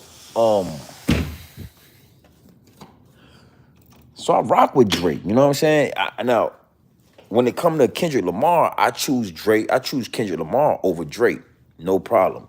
But as far as like giving Drake his props and shit, man, you can't disrespect Drake, bro. You can't like take nothing away from this nigga. This nigga got hella hits. He got platinum. This nigga got hits. This nigga Drake got summertime anthems. This nigga Drake got albums. Yo, yo, I'ma do this just cause I ain't no sucker, right? Drake first album, his first album he did. He had is I remember where I was at and everything. I was working at this warehouse. I was young, you know what I'm saying? I was working at this warehouse and I was packaging up like electronics. And it was like this warehouse where you pack up electronics and shit. You know what I'm saying? And this for you, Adrian, because you seem like a Drake fan, and I that's why I don't be trying to front on Drake. I pick Kendrick Lamar over Drake, but I don't be trying to front on Drake. That nigga Drake said, and I was packing up some like car stereos or something in these boxes. In a radio, they played the Drake and Jay-Z song, and the shit blew my mind, bro. Nah. The actual that thing. The comeback season was a like a mixtape, but I'm talking about his first actual album with the Alicia Keys song or the Fireworks song, and he had to joint with Jay-Z. And the nigga Drake said, uh, that nigga Drake said, I've been up for 4 days, getting money both ways, dirty and clean. I could use a glass of cold spades. Rolexes, chauffeurs, and low fades. I keep thinking, how long can you die from old age? That shit blew my mind when I first heard it. You know what I'm saying? Like, I ain't gonna lie, yo. Like, that's when I was in my head, in my own head, I knew like this nigga Drake. I knew like I was like, this shit is different. It just I ain't never that nigga said, I've been up for 4 days, getting money both ways, dirty and clean. I could use a glass of cold spade. Rolexes, chauffeurs, and low fades. I keep thinking, how young can you die from old age? They keep telling me nobody's working as hard as you. And even though I laugh it off, man, it's probably true. Cause all of my closest friends out partying, I'm just here making all the music that they party to. So party on all night, nigga. We got these new rappers nervous, prom night, nigga. I grow tired of these fucking grown men liars. Storytellers, I ain't even need a campfire. But I just want to tell the truth before one of these haters load a couple shells and shoot. The shit feel like when Fredro Starr was in Sunset Park stunning hard in his yellow goose. That shit was like, yo, I was at work and I was like, oh shit. You feel me? Like, yo, like goosebumps. I remember I was working, I was packing some shit, and they played it on radio like 10 times while in Norfolk, Virginia. Let me show y'all something. Look at this shit right here. Ooh. What y'all know about that shit? I'm talking about big. That's big too. You know what I'm saying? This ain't a motherfucking game, nigga. This ain't a motherfucking game, cuz. Ooh. That's when I knew, like, so I ain't hating on Drake. You know what I'm saying? This ain't no hate Drake. This ain't no bash Drake. You know what I'm saying? I just say that to say that, you know, I was highly disappointed, man. It really did. Like, when I found out that he didn't write back to back, I was like, damn. You know, it kind of fucked with me. But then yesterday, when I found out he ain't write Mob Ties, I was just like, man, that shit broke my heart, bruh. Yo, this nigga Drake had a reference. This nigga did not. The nigga Vori, a dude named Vori that worked with Meek Mills, wrote Mob Ties, B. Like, shit is disgusting work, man. Shit broke my heart, B. I ain't gonna lie. Yeah, it's watermelon season, man. So, you know, you want to I eat watermelon all day. Because the watermelon, you know, it's full of water. So you will feel full, but then you will piss the water out. And, you know, keep that six pack. Keep that six pack on point. You know what I'm saying? Real shit. Yeah, man. I've been up for 4 days, getting money both ways, dirty and clean. I could use it. That shit was the illest. Yo, you see that? Let me show y'all something. See that right there? Ooh wee. Ooh wee.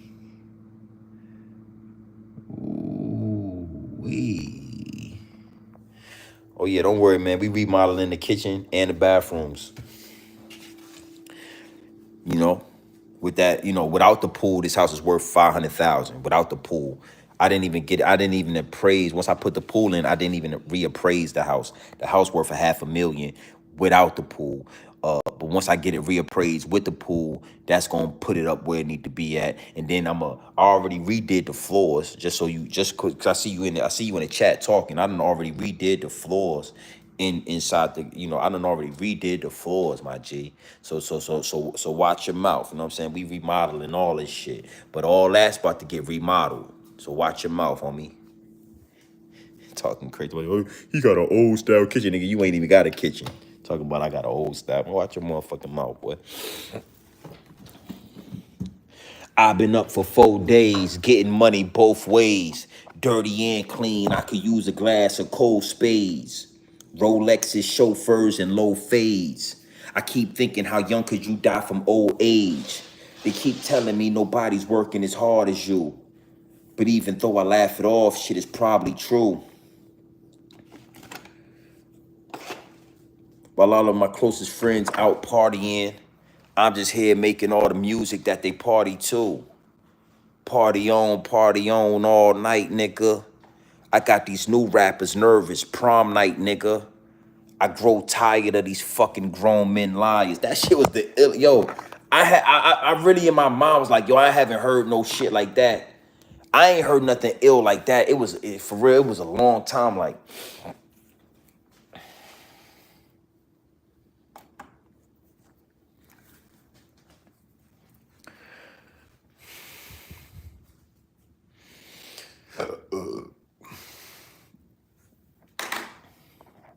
I grow tired of you fucking grown men liars. Storytellers, you ain't even need a campfire. But I just want to tell the truth before one of these haters load a couple shells and shoot. This shit feel like when Fredro Starr was in Sunset Park stunting hard in his yellow goose. And I'm the motherfucker that's target. But a target nonetheless, and I just started. Was that directed at moi? Can't be. He must be talking to himself, hold hands free. Yeah, and I'm just filling up this daily planner, getting busy cause I'm a star, no spangled banner. Jealous dudes get to talking in they music, and I just tell I wrote it for they girlfriend, Kelsey Grammer. Yeah, that's what life become when you doing you. Welcome to Hollywood. Don't let these cows ruin you. And if you pillow talking with the women that are screwing you, just know that she gonna tell another nigga when she through with you. Don't get impatient when it takes too long. Drink it all even when it tastes too strong. Yeah, I gotta feel alive even if it kills me. Promise to always give you me, the real me. That shit was the illest I ever heard in my life, B. Yo, Adrian, when I first heard that, I just was like, man, this nigga's it, yo. So I don't want niggas to ever get it confused. You know, like I'm just hating on Drake or some shit, or like I got something against Drake. That nigga was great. That nigga is a legend. But if you ain't writing your motherfucking rhymes, homie, if you ain't writing your rhymes, man, then you it's a difference. Listen, man. You can get away with like certain things, yo, but you can get away with like a couple. It's like 5 or 6 songs they got the reference tracks to, and these niggas fucking he's not even writing his own rhymes. That shit is out of pocket, B. I know that verse by heart. That shit was like one of those joints that I drove around. I drove around to that song like the whole fucking summer. You know what I'm saying? That shit really resonated. Shit touched my soul, my nigga. That nigga said, that nigga said, that's what life becomes when you're doing you. Welcome to Hollywood. Don't let these clowns ruin you. And if you pillow talking with the women, like nigga, don't be pillow talking. Like nigga, that shit was real. Like nigga took that shit to heart, man. And if you pillow talking with the women that are screwing you, just know that she gonna tell another. That nigga was giving up game, nigga. That shit was real game. What that nigga was saying. Just know that she gonna tell another nigga when she through with you. This was one of the illest parts. It was the first part when he said the shit with the Rolexes and show. That shit was hard to me. You know what I'm saying? Pause. You know what I'm saying? No Diddy. That nigga said Rolexes, chauffeurs, and low fades. Like what? The way he was putting words together, to me, that shit was like, I ain't never heard that shit. Rolexes, chauffeurs, and low fades. I keep thinking, how young could you die from old age? But then it was like, the nigga said, that nigga said,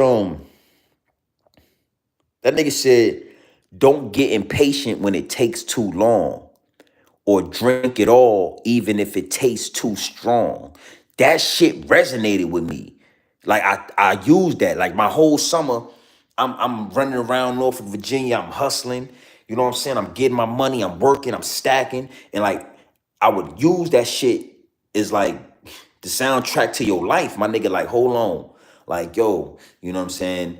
Be patient. Even when it feels like it's taking too long, be patient.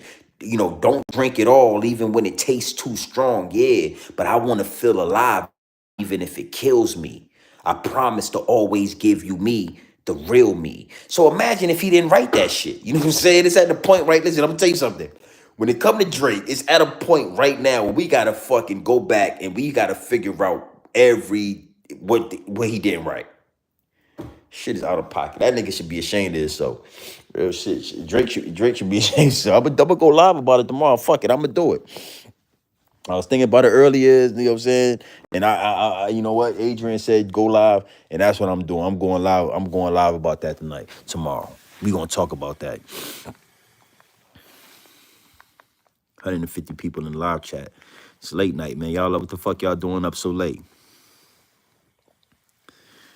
Yeah, you right. Keep them classic 67. Keep them classic. Well, you know what? You know, I would go back and forth with you about that, right? But you got to understand something.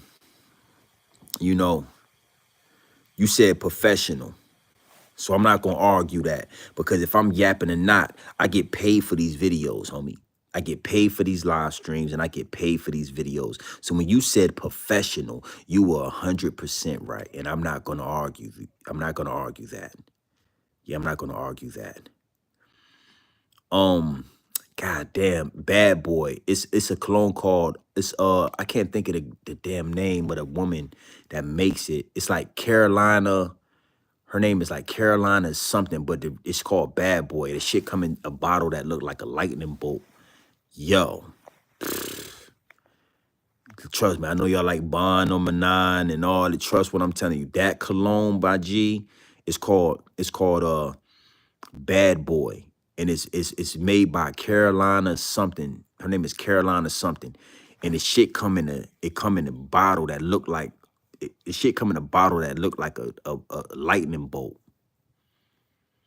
It's the illest cologne I ever had. Like, I could be walking anywhere and women to turn around like, yo, like that shit, it's powerful. And I don't even tell people that, because a lot of times I don't, it's a secret cologne right there. It's called Bad Boy. Nah, not Cobalt. It's just called Bad Boy. And it's Bad Boy by Carolina something. If you go, hold on. Well, you have to Google it. If you Google it, then you will know what I'm talking about. And it's in a black bottle, but the bottle is the shape of a lightning bolt. So it's in a black bottle, lightning bolt, black and gold. Yo, this shit is crazy. It's the best cologne I ever had in my life. Shit is the best cologne. Trust me. 205 people in the live chat. Make sure y'all hit the subscribe button, man. Make sure y'all hit the subscribe button, man. Damn, what I do with my fuck I do with my do-rag? 105 people in the chat. What it do?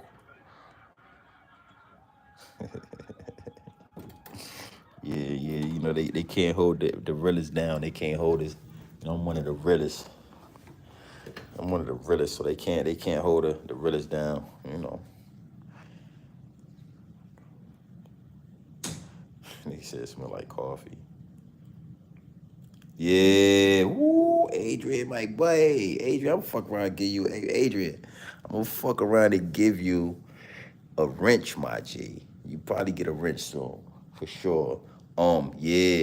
Yeah, black and gold lightning bolt bottle. That shit, Carolina Herrera. Yeah, man, he hit the nail on the park. You know, it's crazy. I was at the I had took some of my daughter jewelry. I had took some of my daughter jewelry to get clean.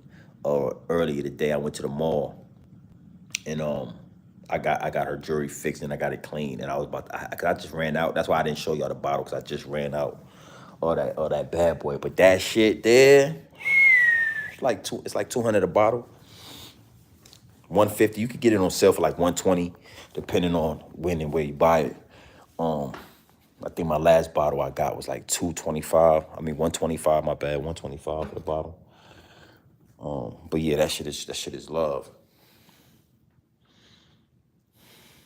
Salute, Jennifer. Subscribe to the channel, Jennifer. If you new, subscribe to the channel. You know what I'm saying? You see that? I was about to be like, what the fuck? See, I got cameras all over the house. You see that right there? That's a camera right there. That motherfucker on. Oh, there it is. You see it? I got cameras all over the fortress. All over the fortress. Now I'm a Gemini. Got the James Harden bed. It's a compliment.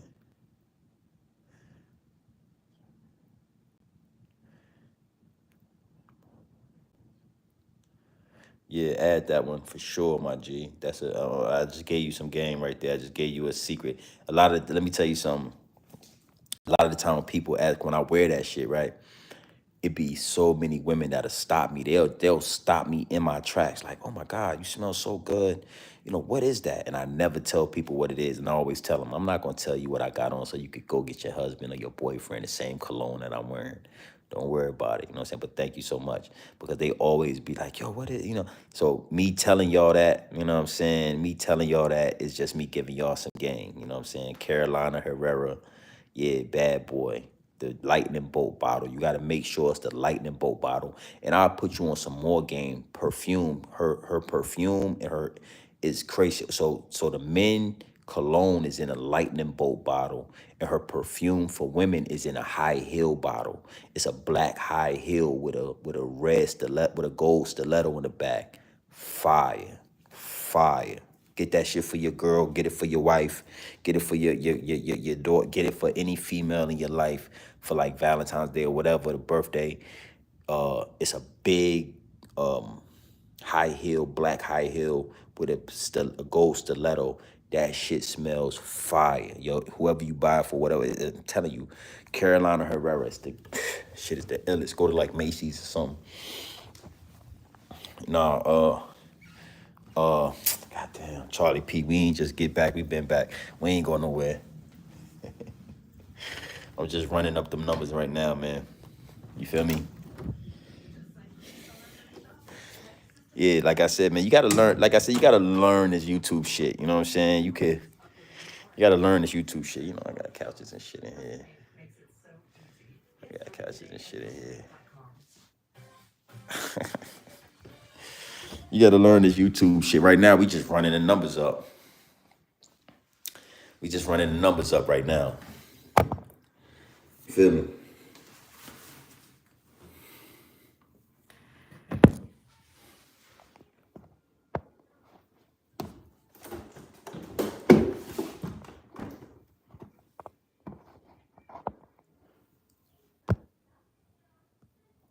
Yeah, right now we just appreciate that. Appreciate that. Yeah, right now we just running up the numbers. You want to really see, you know, what we was talking about. You want to really get a bird's eye view of what we was talking about. Hit that little red button, pull it back.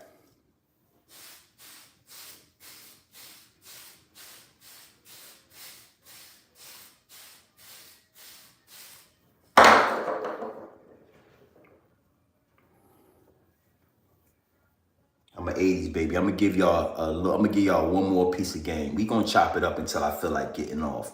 But I'm gonna give y'all one more piece of game, right? We 80s baby. Well, I'm an 80s baby. So we getting older, man, and you know, you gotta eat healthy. You gotta eat healthy. And you gotta kind of work out. Wood, come on. Word. Oh yeah. I might have to look into that. Who make that, Charlie P? What when you say wood, who makes it? What is it?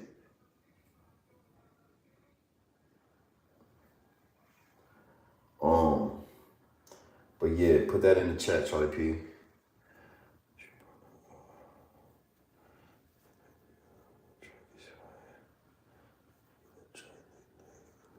But you know, that joint is fire too with Drake, Late Night in New York and all that. But you just gotta be able to make sure he wrote this shit. That's the problem. You gotta make sure he wrote this shit. We don't know if he wrote it. I'm from Virginia, 757, Norfolk, Virginia. Okay. I could check Macy's out. Yeah. I mean, if they hot, I'll look into an upcoming artist for sure. I won't mind reacting to one. I got another channel. I just kind of got some I'm gonna get some traction on. So soon I'm gonna be directing. Soon I'm gonna be directing y'all to another channel, and make sure y'all subscribe to it. Matter of fact, well, nah, you ain't gotta do it right now.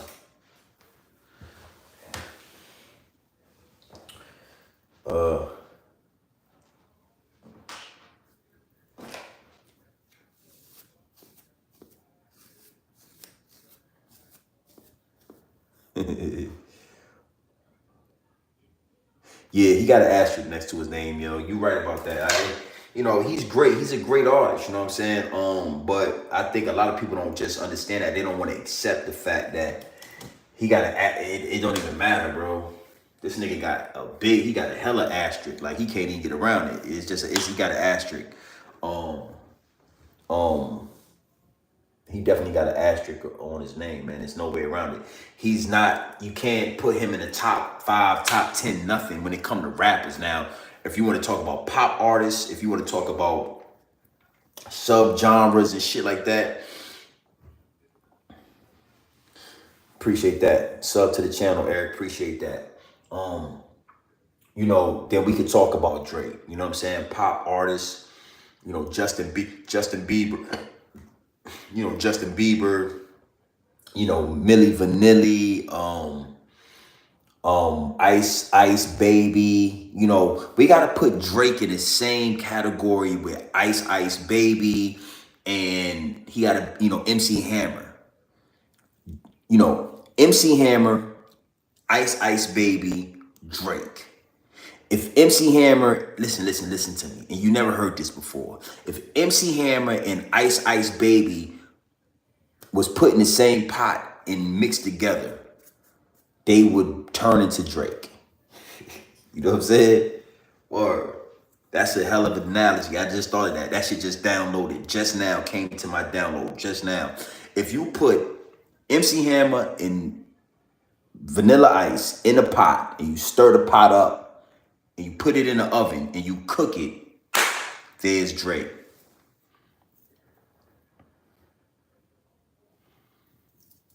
Yeah, man, because MC Hammer was one of those. MC Hammer had the same problem Drake had. MC Hammer was one of those dudes that sold 30 million records, had all the songs that, you know, he had the songs that was tearing the summer up. You know what I'm saying? Can't touch this. Doom, doom, doom, doom, doom. People dancing to the shit like motherfucker like MC Hammer don't even know why they like it. It's just like he a pop. You think he a rapper, but he a pop star. He a pop artist.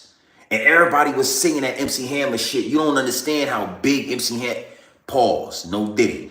You don't understand the magnitude.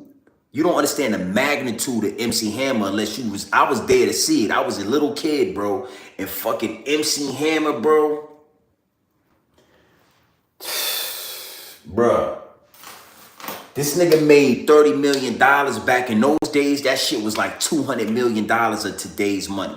MC Hammer, he made like $200 million. This nigga was on Pepsi commercials, Coke commercials, McDonald's commercials. It was fucking MC Hammer, bro. Like this nigga was, you can't even explain. And that's what Drake is.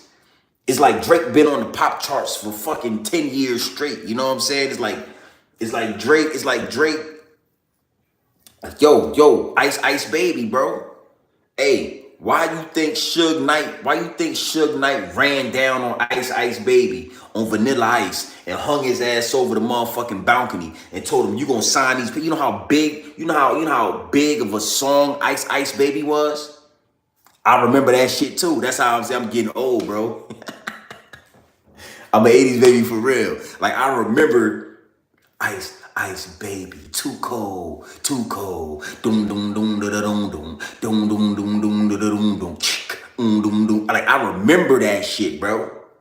And I remember how it felt. See, a lot of you youngsters, y'all wasn't around for this. Y'all just hear the names and y'all be like, oh yeah, woo woo woo. But like in 20 years, you're gonna have to explain to one of these youngsters how big of a pop artist Drake was. They not gonna know. They're gonna be like, Drake? Who the fuck listen to Drake? Like, you know what I'm saying? So I remember that shit, bro. You know what I mean? I remember when Drake, when Vanilla Ice was out, man. You gotta understand something. That shit was a problem. Stop. Now just listen. In order to be able to gamble, the missing, all y'all. Like this white boy was really, bro. You understand? So but again, we didn't really know why we would like MC Hammer so much. I mean, Vanilla Ice. It was like, damn, like, you know, he's a white boy. This shit ain't really like. Why do we like it? We all knew the song. We all was rapping the lyrics. We knew that shit, bro. Doom, doom, doom, doom, doom, doom. When you hear that shit, you like, Ice, baby, too cold, too cold. The nigga was too cold, bro. The nigga name was Ice, baby. You understand? So, being as though I seen it with my own eyes, I can tell you, like, Vanilla Ice, MC Hammer, you put them together, and now you got a mixed rapper named Drake. Talking about some Kiki, do you love me? Are you writing? Or you never wanna be up inside me? Cause I want you, and I need you, and I know for you always. You know what I'm saying? You gotta listen to me. Hear me out. You got Vanilla Ice. Guess what? He didn't write Ice Baby. Somebody else wrote it for him. He had a reference track and he learned it. And same thing with MC Hammer. People was writing MC Hammer. They was writing his shit. They was writing MC Hammer's shit. And then now you put them together and you got Drake. You got a Jewish and a black rapper, pop artist. A Jewish and a black kid that's a pop artist that don't write his own music. And he got a summer smash every year. That Mob Time shit broke my heart, bro. That shit broke my heart, my G. Like, I ain't gonna lie, man. That shit broke my heart. It hurt me, man. Vanilla Ice and Drake is not the same. Adrian, I said, they kinda are, man. They kinda are, man. They kinda are, man. You gotta understand, yo. You said MC Ham, you said, hold on, you said Vanilla Ice. You don't remember how dope Vanilla Ice? You don't remember how hard that song, pause. You don't remember how gangster that song was he was singing? Stop. I just listen and come down with the words that I vision, all y'all. But like that shit was hard, bro. Like, you gotta know something, son. I don't know how old you are, Adrian. You know what I'm saying? I rock with you. But I'm an 80s baby. Like, I'm like, bro, I remember how that shit felt. I remember how that shit felt. Diva, you remember, like, Ice Baby was not no fluke, my G. Like, you think he a fluke now because, you know, everybody that made jokes and it's a lot, but I'm telling you, when the shit came out, bro. All right, so you was in the 90s. Okay, yeah, so maybe you was probably a baby when that shit came out. By the time you got old enough to hear Ice Baby, when the shit came out like 93, it was on In Living Color. And I watched that shit, bro. Yeah, man, it was not a game, bro. By the time you got Adrian, by the time you got old enough to hear Ice Ice Baby, it was already played out. So I'm telling you, like I'm telling you, when the shit first came out, bro, niggas was hating, cuz niggas was hating on Ice Ice. This nigga took over the fucking rap game with one song. This nigga made millions of dollars, bro, off one song, bro. Mad money. This nigga made millions. He's still living off that shit. This nigga Vanilla Ice is still living off the ice. He could get a check every month. That shit was in the Ninja Turtle movies. Yeah, like yo, yo, Demon, they on the see, Demon, we on the same age. We must be around the same age. You gotta, bro. In the early '90s, you had to be like at least 10, 9, 10. So you could I'm an early '80s baby. So you gotta know, like around '93, I was already of age, my nigga. Like I was already in a certain age bracket, like double digits. 93, nigga, I was just turned. I do it like this. 93, I was just turning 10. So you do the math. In 1993, I was 10 years old. So that shit mean, like, when I heard it, it was like don't like nigga. Me and my friends was like this, like don't. You was one in 90.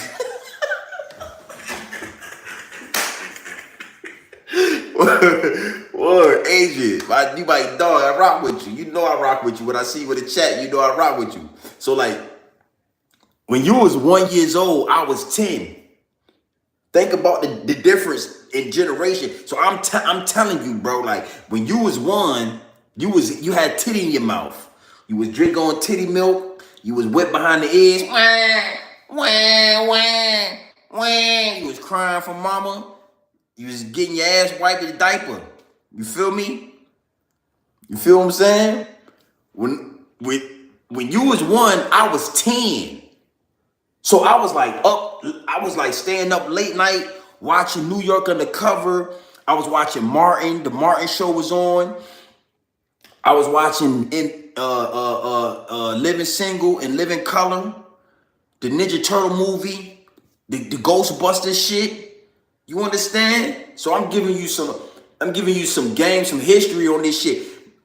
Drake, Nick, hey, bruh, trust me, bruh. Ice Baby, yeah, I'm telling you, bruh. This nigga was like, this white boy, like, this nigga had a fucking swoop. This nigga was like, stop, just listen. Yo, this shit was on another level, B. She was on another level. So when you know what I'm talking about, like Diva, I think she knows the magnitude of what I'm talking about. When you hear me say Drake, when you hear me say MC Hammer and Vanilla Ice put together is Drake, it make all the sense in the world to you. You be like, oh, that shit makes, yo, that's crazy. You know what I'm saying? Them niggas was not no small fries, my G. Yo, MC Hammer and Vanilla Ice was not no small fries, homie. Them niggas was big deal. Them niggas was, yo, what? Shit.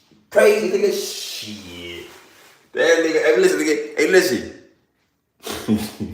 That shit was 30 years ago. And I still know, like, somebody, stop, just listen. And with the game of the listen, all y'all. But I know the song to the just keep on telling you, nigga. I don't know too many songs from 1993. I don't know. I can't recall too many songs from 1993. But fucking Vanilla Ice, MC Hammer, nigga, with the fucking blow up. The nigga had the big pants on. Them shit was like, this nigga had like balloon pants. Nigga, we ain't never seen no shit like that. The balloon pants he had on. This nigga was doing dancing. This nigga was doing. This nigga was like, you can't touch this. You understand?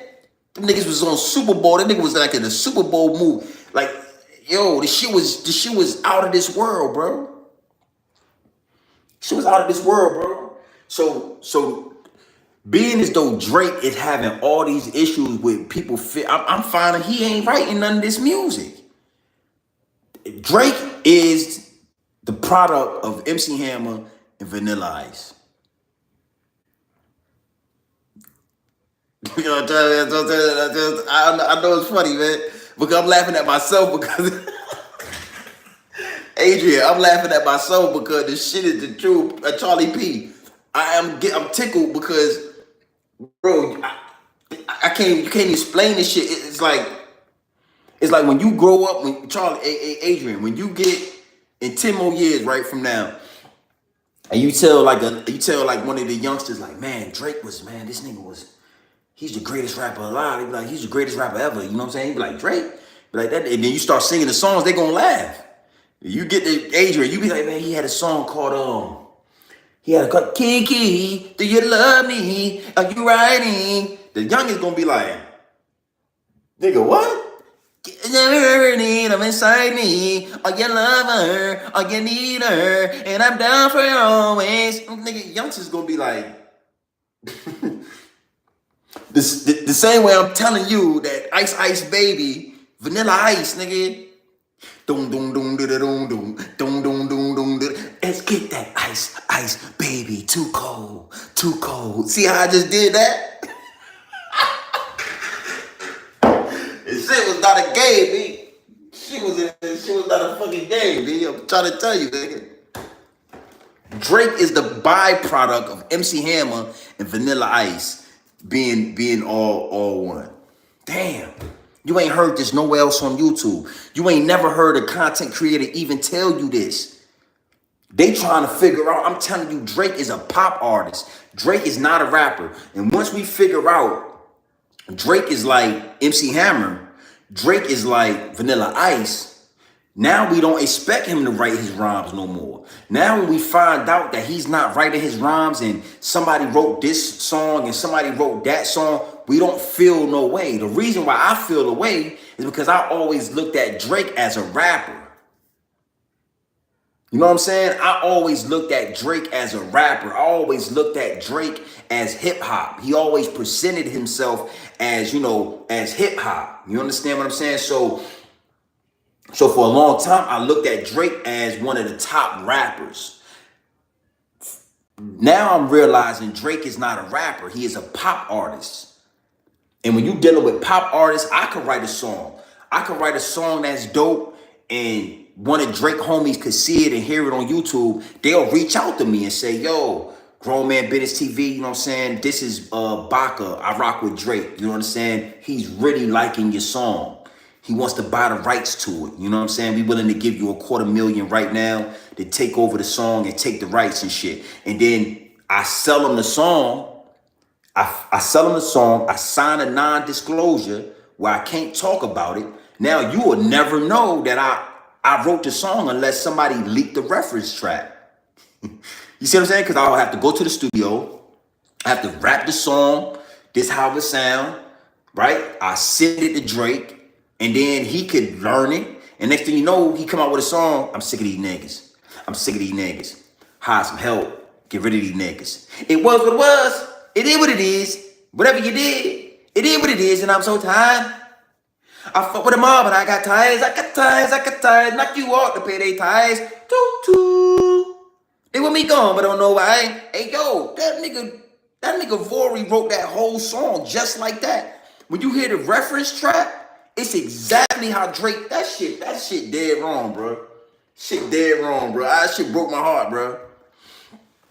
Yeah, that shit broke my heart, bro. I ain't gonna lie. I heard it today. I heard that reference track this morning. And I had listened to that shit like 3 times, and I was just like, damn, yo.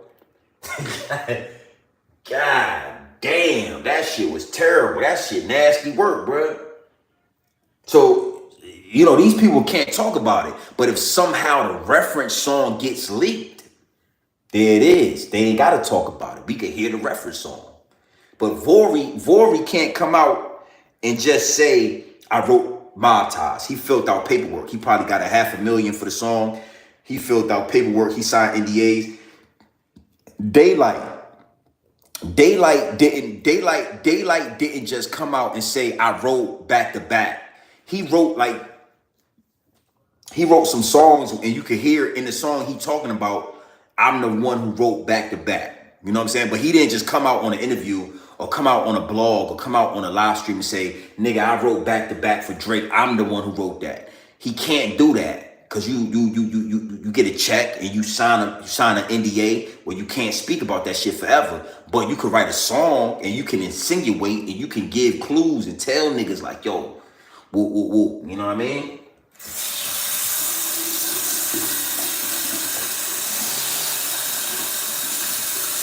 Yeah, yeah, Adrian. Hey, I'm glad you said that because again, the downloads get the downloading. Over here at Grown Man Business TV, this is still sharpening steel. This is still sharpening steel. That's why I engage with the live chat. Even if it's trolls in the live chat, it don't matter to me. I'ma engage because this is still sharpening steel. So when you said that, the shit came to me like, yo, I'm telling you, bro. Yo, Martin Lawrence used to come on at 8 o'clock. Then Living Single used to come on at like 8:30. And then at 9 o'clock, New York Undercover used to come on. And then I think at like 9:30 or maybe 10 o'clock, in Living Color used to come on. Late night, the Living Color shit used to come on. And that's where you would see these songs at. You know what I'm saying? And like Martin, like we didn't have the internet, so Martin would wear certain Jordans. Me and my friends, we'd be like, damn, you see Martin had the new Jordans on. He had the 11s on. That's the first time we seen the Jordans was Martin, either Martin or Fresh Prince is where we would see like the new sneakers and shit. And then like a week or two later, they'll come out like, yo, we gotta get woo woo. You know what I'm saying?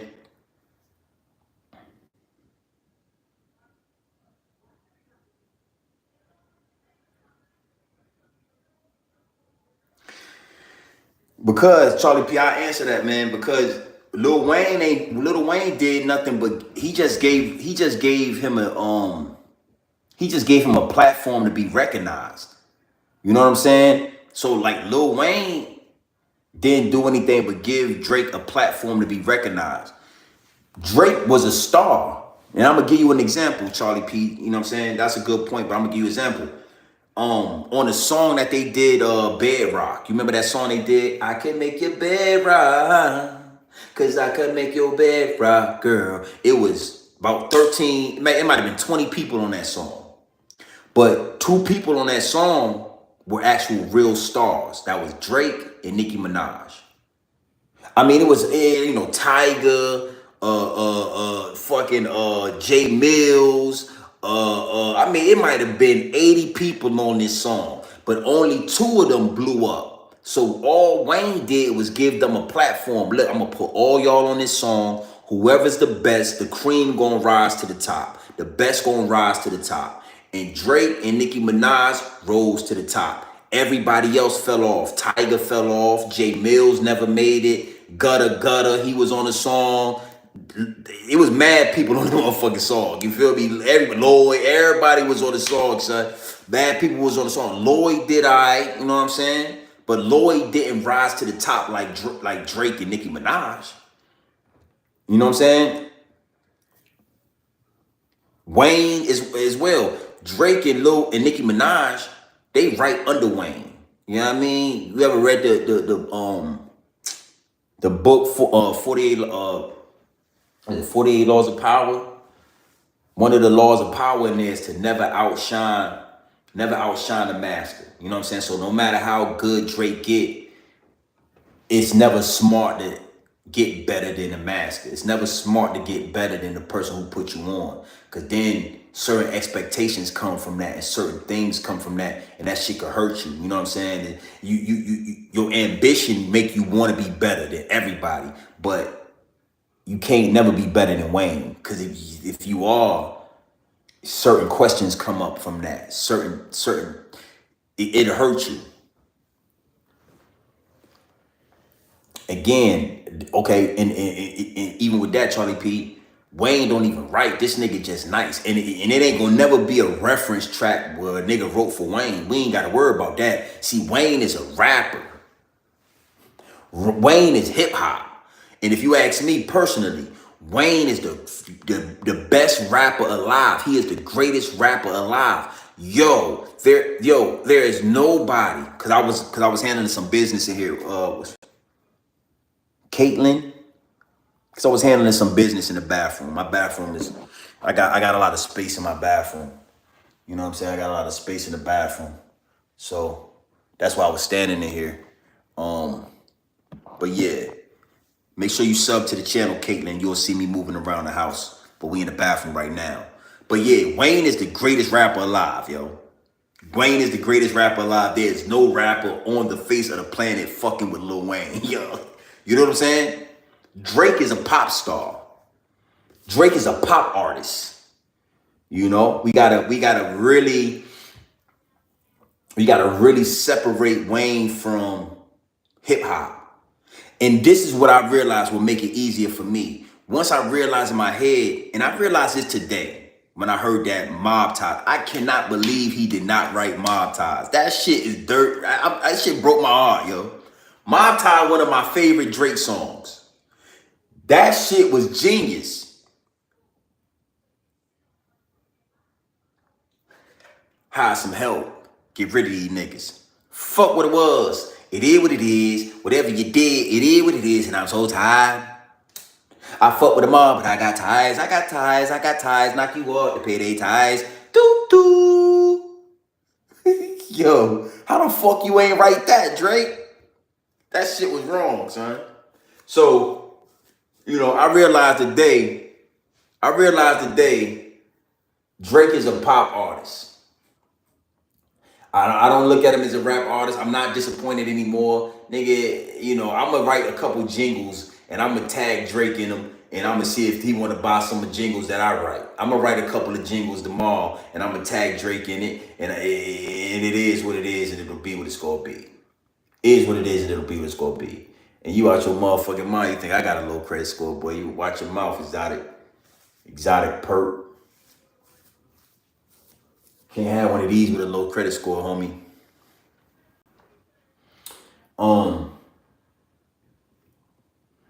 Wayne, let's talk about Lil Wayne real fast, man. Yo, I would suggest, right? I would suggest all rappers stop putting Lil Wayne on y'all albums. So he could, cause this shit is terrible what he doing to y'all.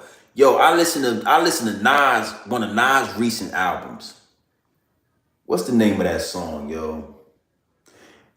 It's one of Nas' recent albums. He got Lil Wayne on one of them songs.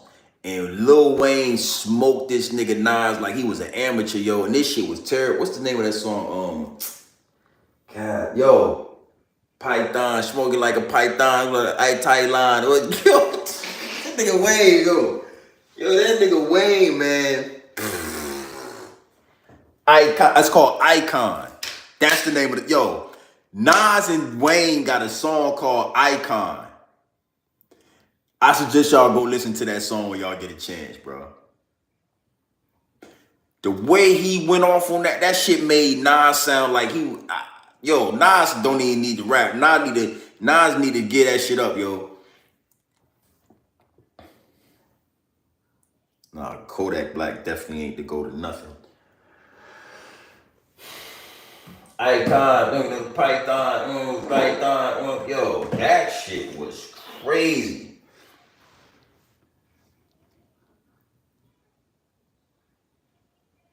Hold on real quick, man. I don't know what that means. Come on, man, with that gay shit. I ain't with...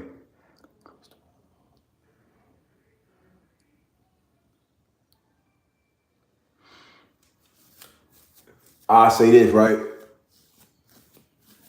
What I learned is no credit score is like worse than having bad credit. No credit score is worse than having bad credit because even if you got bad credit, they can kind of like see what your payment history is. They can see they can kind of see that you have had money lended before. But when you have no credit, then it just shows like you have never done any business with any bank, so you have no track record. And a lot of the times they nervous because you don't have no track record. It's good to have a little track record, even if it ain't the best track record. You can kind of use that as leverage. It is backwards. That shit sound crazy. You know, it's crazy that you say that because I remember when I first learned that, when somebody first told me that, when I was like starting to play around and get, you know, tap into tapping the funds here, tapping the funds there. Nah, it's actually true, my G. No credit at all. Like, say you want to make a say you want to make a say you want to make a big purchase, right?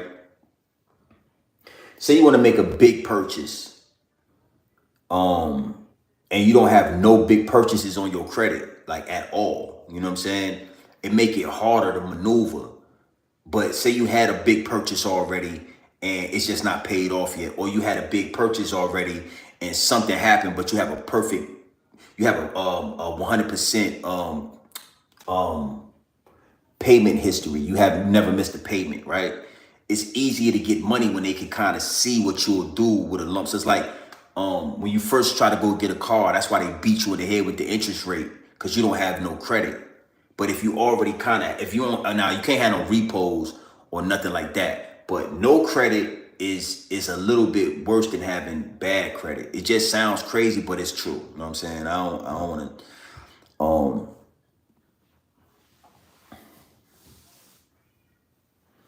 I don't want to, try to give you the full game on it, but it is what it is. Yeah, sometimes things you could get them off, man.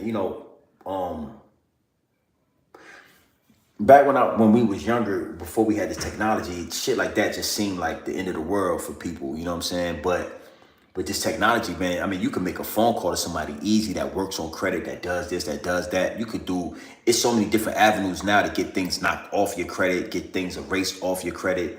That, yeah, man, this shit, anybody that's using credit as a crutch to say they can't do this, they can't do that, then they not trying. You know what I'm saying? 750. Oh, that's good. That's good money, my G. Yeah, that's good money, Charlie P. That's good. That's nice. 750 is beautiful. When you want to take like large lump sums of money out in this day and age, in this climate, it's good to at least have a 700. It's good to at least have a 700, but let me give you some game, right? If you want to pull the trigger on something, you need at least a 620. So a 620, you need at least a 620, nothing less. Anything less than a 620, they're going to deny you.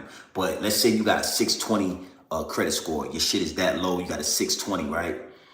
You're going to get the money. It's just going to be with a high interest rate. You understand what I'm saying? But you still going to get the money. You still going to get the paper, but it's going to be with a high interest rate. But if you got like a 700 and up, that's when you could kind of like get your interest rate nice and neat. You could pull the trigger. You gonna get, but with a 620, you gonna get the money. So a lot of people don't know that. They'll be like, oh, my credit score is not good. I only got a 620. I only got this. I only got that. Or I only got a 600 credit score. It's like, yo, once you get a 620, you can get a house loan with that. You can get a mortgage with that. You know what I'm saying? 620, man, you can go get $350,000, $400,000 loan, get you a big ass house, but your monthly payments might be $2,800 a month. You know what I mean? You gotta have a crazy mortgage. You gotta have a crazy mortgage. You know what I mean? Yeah, man. Take your time, man. Be patient with it. It's all there though. But that's why we have fun on this channel. We talk that talk. We have fun on this channel. 780 is beautiful. But one thing for sure, two things for certain. We go, to everybody that's new to the channel, that's just subscribed, make sure you subscribe to the channel. We have these kind of conversations as well.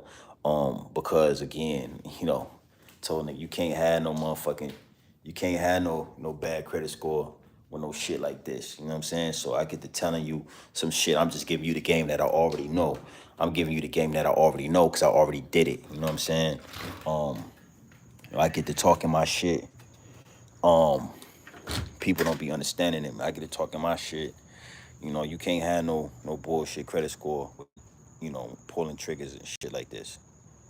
You can't have no bullshit credit score.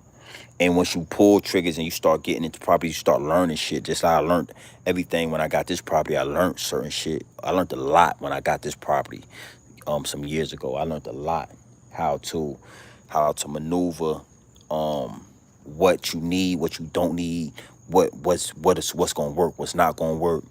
I learned a lot with that shit. So, it's easy now, man. I know that shit like the back of my hand.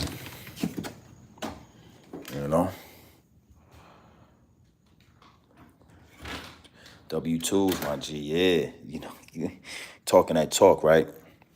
I think I was telling my daughter that recently. You know, a lot of people want to be entrepreneurs. A lot of people want to be uh, bosses, and I get that, and that's a beautiful thing too. You know, if you can be a boss and you can be an entrepreneur, but W-2s, 2 years, you know, good credit score and 2 years worth of W-2s. That means 2 years to get taxes, and preferably with the same company, but it could be with different companies. But 2 years worth of taxes with the same company or different company, but just 2 years worth of taxes. A1 credit score, 2 years worth of taxes, bank statements. That shit get you whatever you want, homie. You get whatever the fuck you want with that. Yeah, you could do it. 650, you could do that. Appreciate that.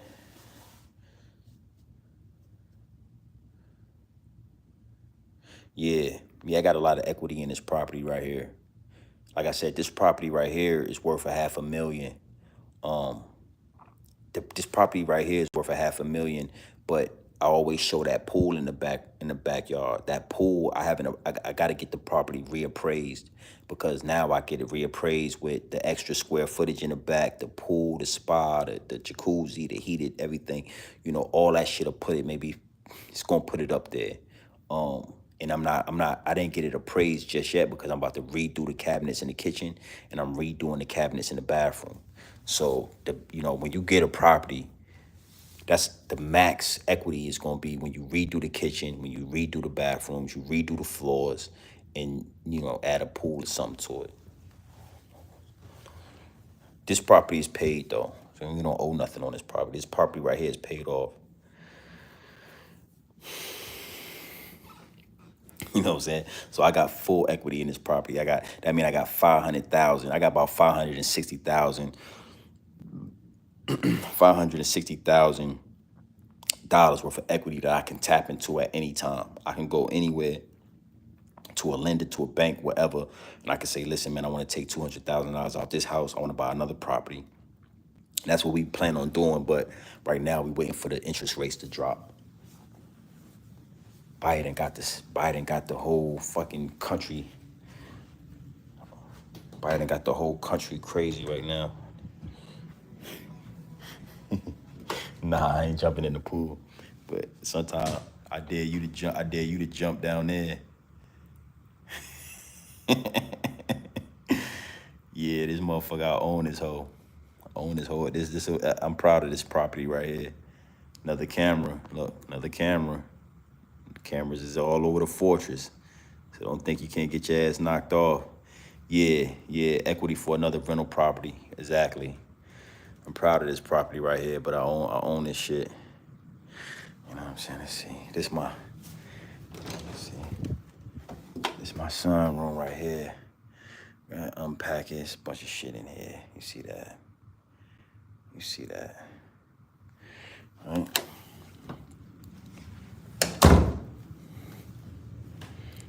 Second bathroom right here. You know what I mean? See that?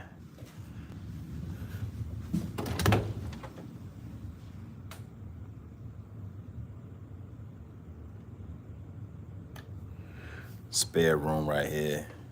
You know what I mean? Spare room. Yeah, I might just do that. Spare room. But see, you gotta understand something. In all the rooms, you don't play no games. You see that? All over the house. You know what I mean? So it's all black shit. You know what I mean? The Black Hills. Got Malcolm. You got Sabi. Yeah, everywhere. You know what I'm saying? I ain't know how the game go. Oh, shit. Yeah, for sure. All over the crib, black shit, everywhere. So yeah, man, I will show you the other room too, cause it's another room right here. But that's my daughter's room, so she in there. So yeah, man. 5-bedroom, 2.5 bathrooms, big ass garage. He said, I probably got a white woman. Make sure you subscribe to the channel. You must be brand new. You talking about I must got a white woman. You must be brand new to the channel. You don't know what you. Nigga said I probably got a white woman. All from scamming. I wish I knew how to scam. I'd probably try that shit if I did. I'd probably try it if I knew how to scam. I don't know how to scam. I'm scared. I can't fuck with nothing, man. I ain't scamming, man. Everything legit.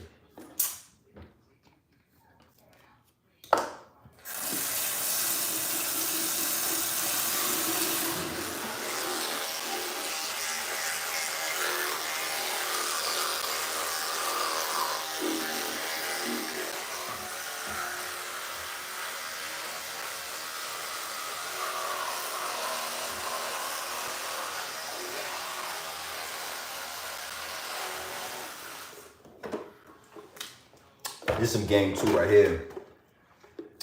These right here. Good shit.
Hey man, get some. Hey, look, man, you read my mind. Look, you already know what time it is.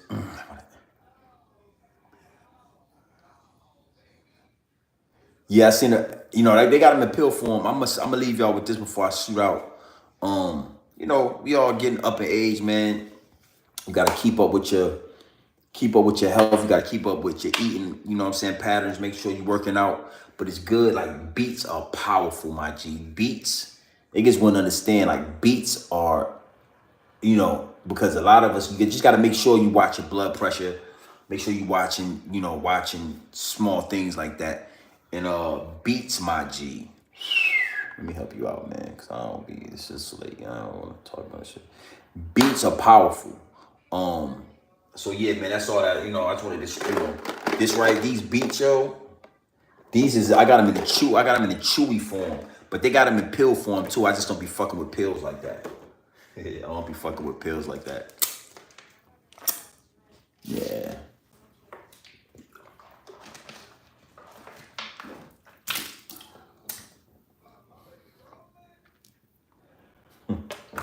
Hey, listen, man, you already know what time it is, man. It's your boy Grunt. See, yeah, I just been running it up. I know how to run it up. You feel me? I know how to run it up, man. We ran it up tonight. You know what I'm saying? Good credit score from your perspective. Yeah, for sure. Anything over a 620 is good to me. Anything over a 620 is good. You know what I'm saying? 700 is decent. You know what I'm saying? 750, that's definitely that's like that. 800 and up, you already know. So 750 and up to me is, you know, yeah, you like that. You know? But between 620 and 750, that's good. Anything between 750 and up to the top, 820, great. All right, so you already know what time it is, man. It's your boy, Grown Man Business TV. You can tap in, you can tap out, but you know my slogan. You know what I suggest, and I suggest you tap in. We going live tomorrow. We going live tomorrow, my G. So, you know,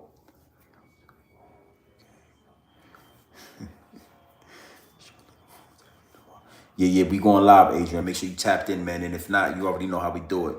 But I'll be looking for you. So listen, man, y'all enjoy the rest of y'all night. You already know what time it is. Your boy Grown Man Business TV. Tap in and tap out, but you know my slogan. You know what I suggest. And I suggest you tap in.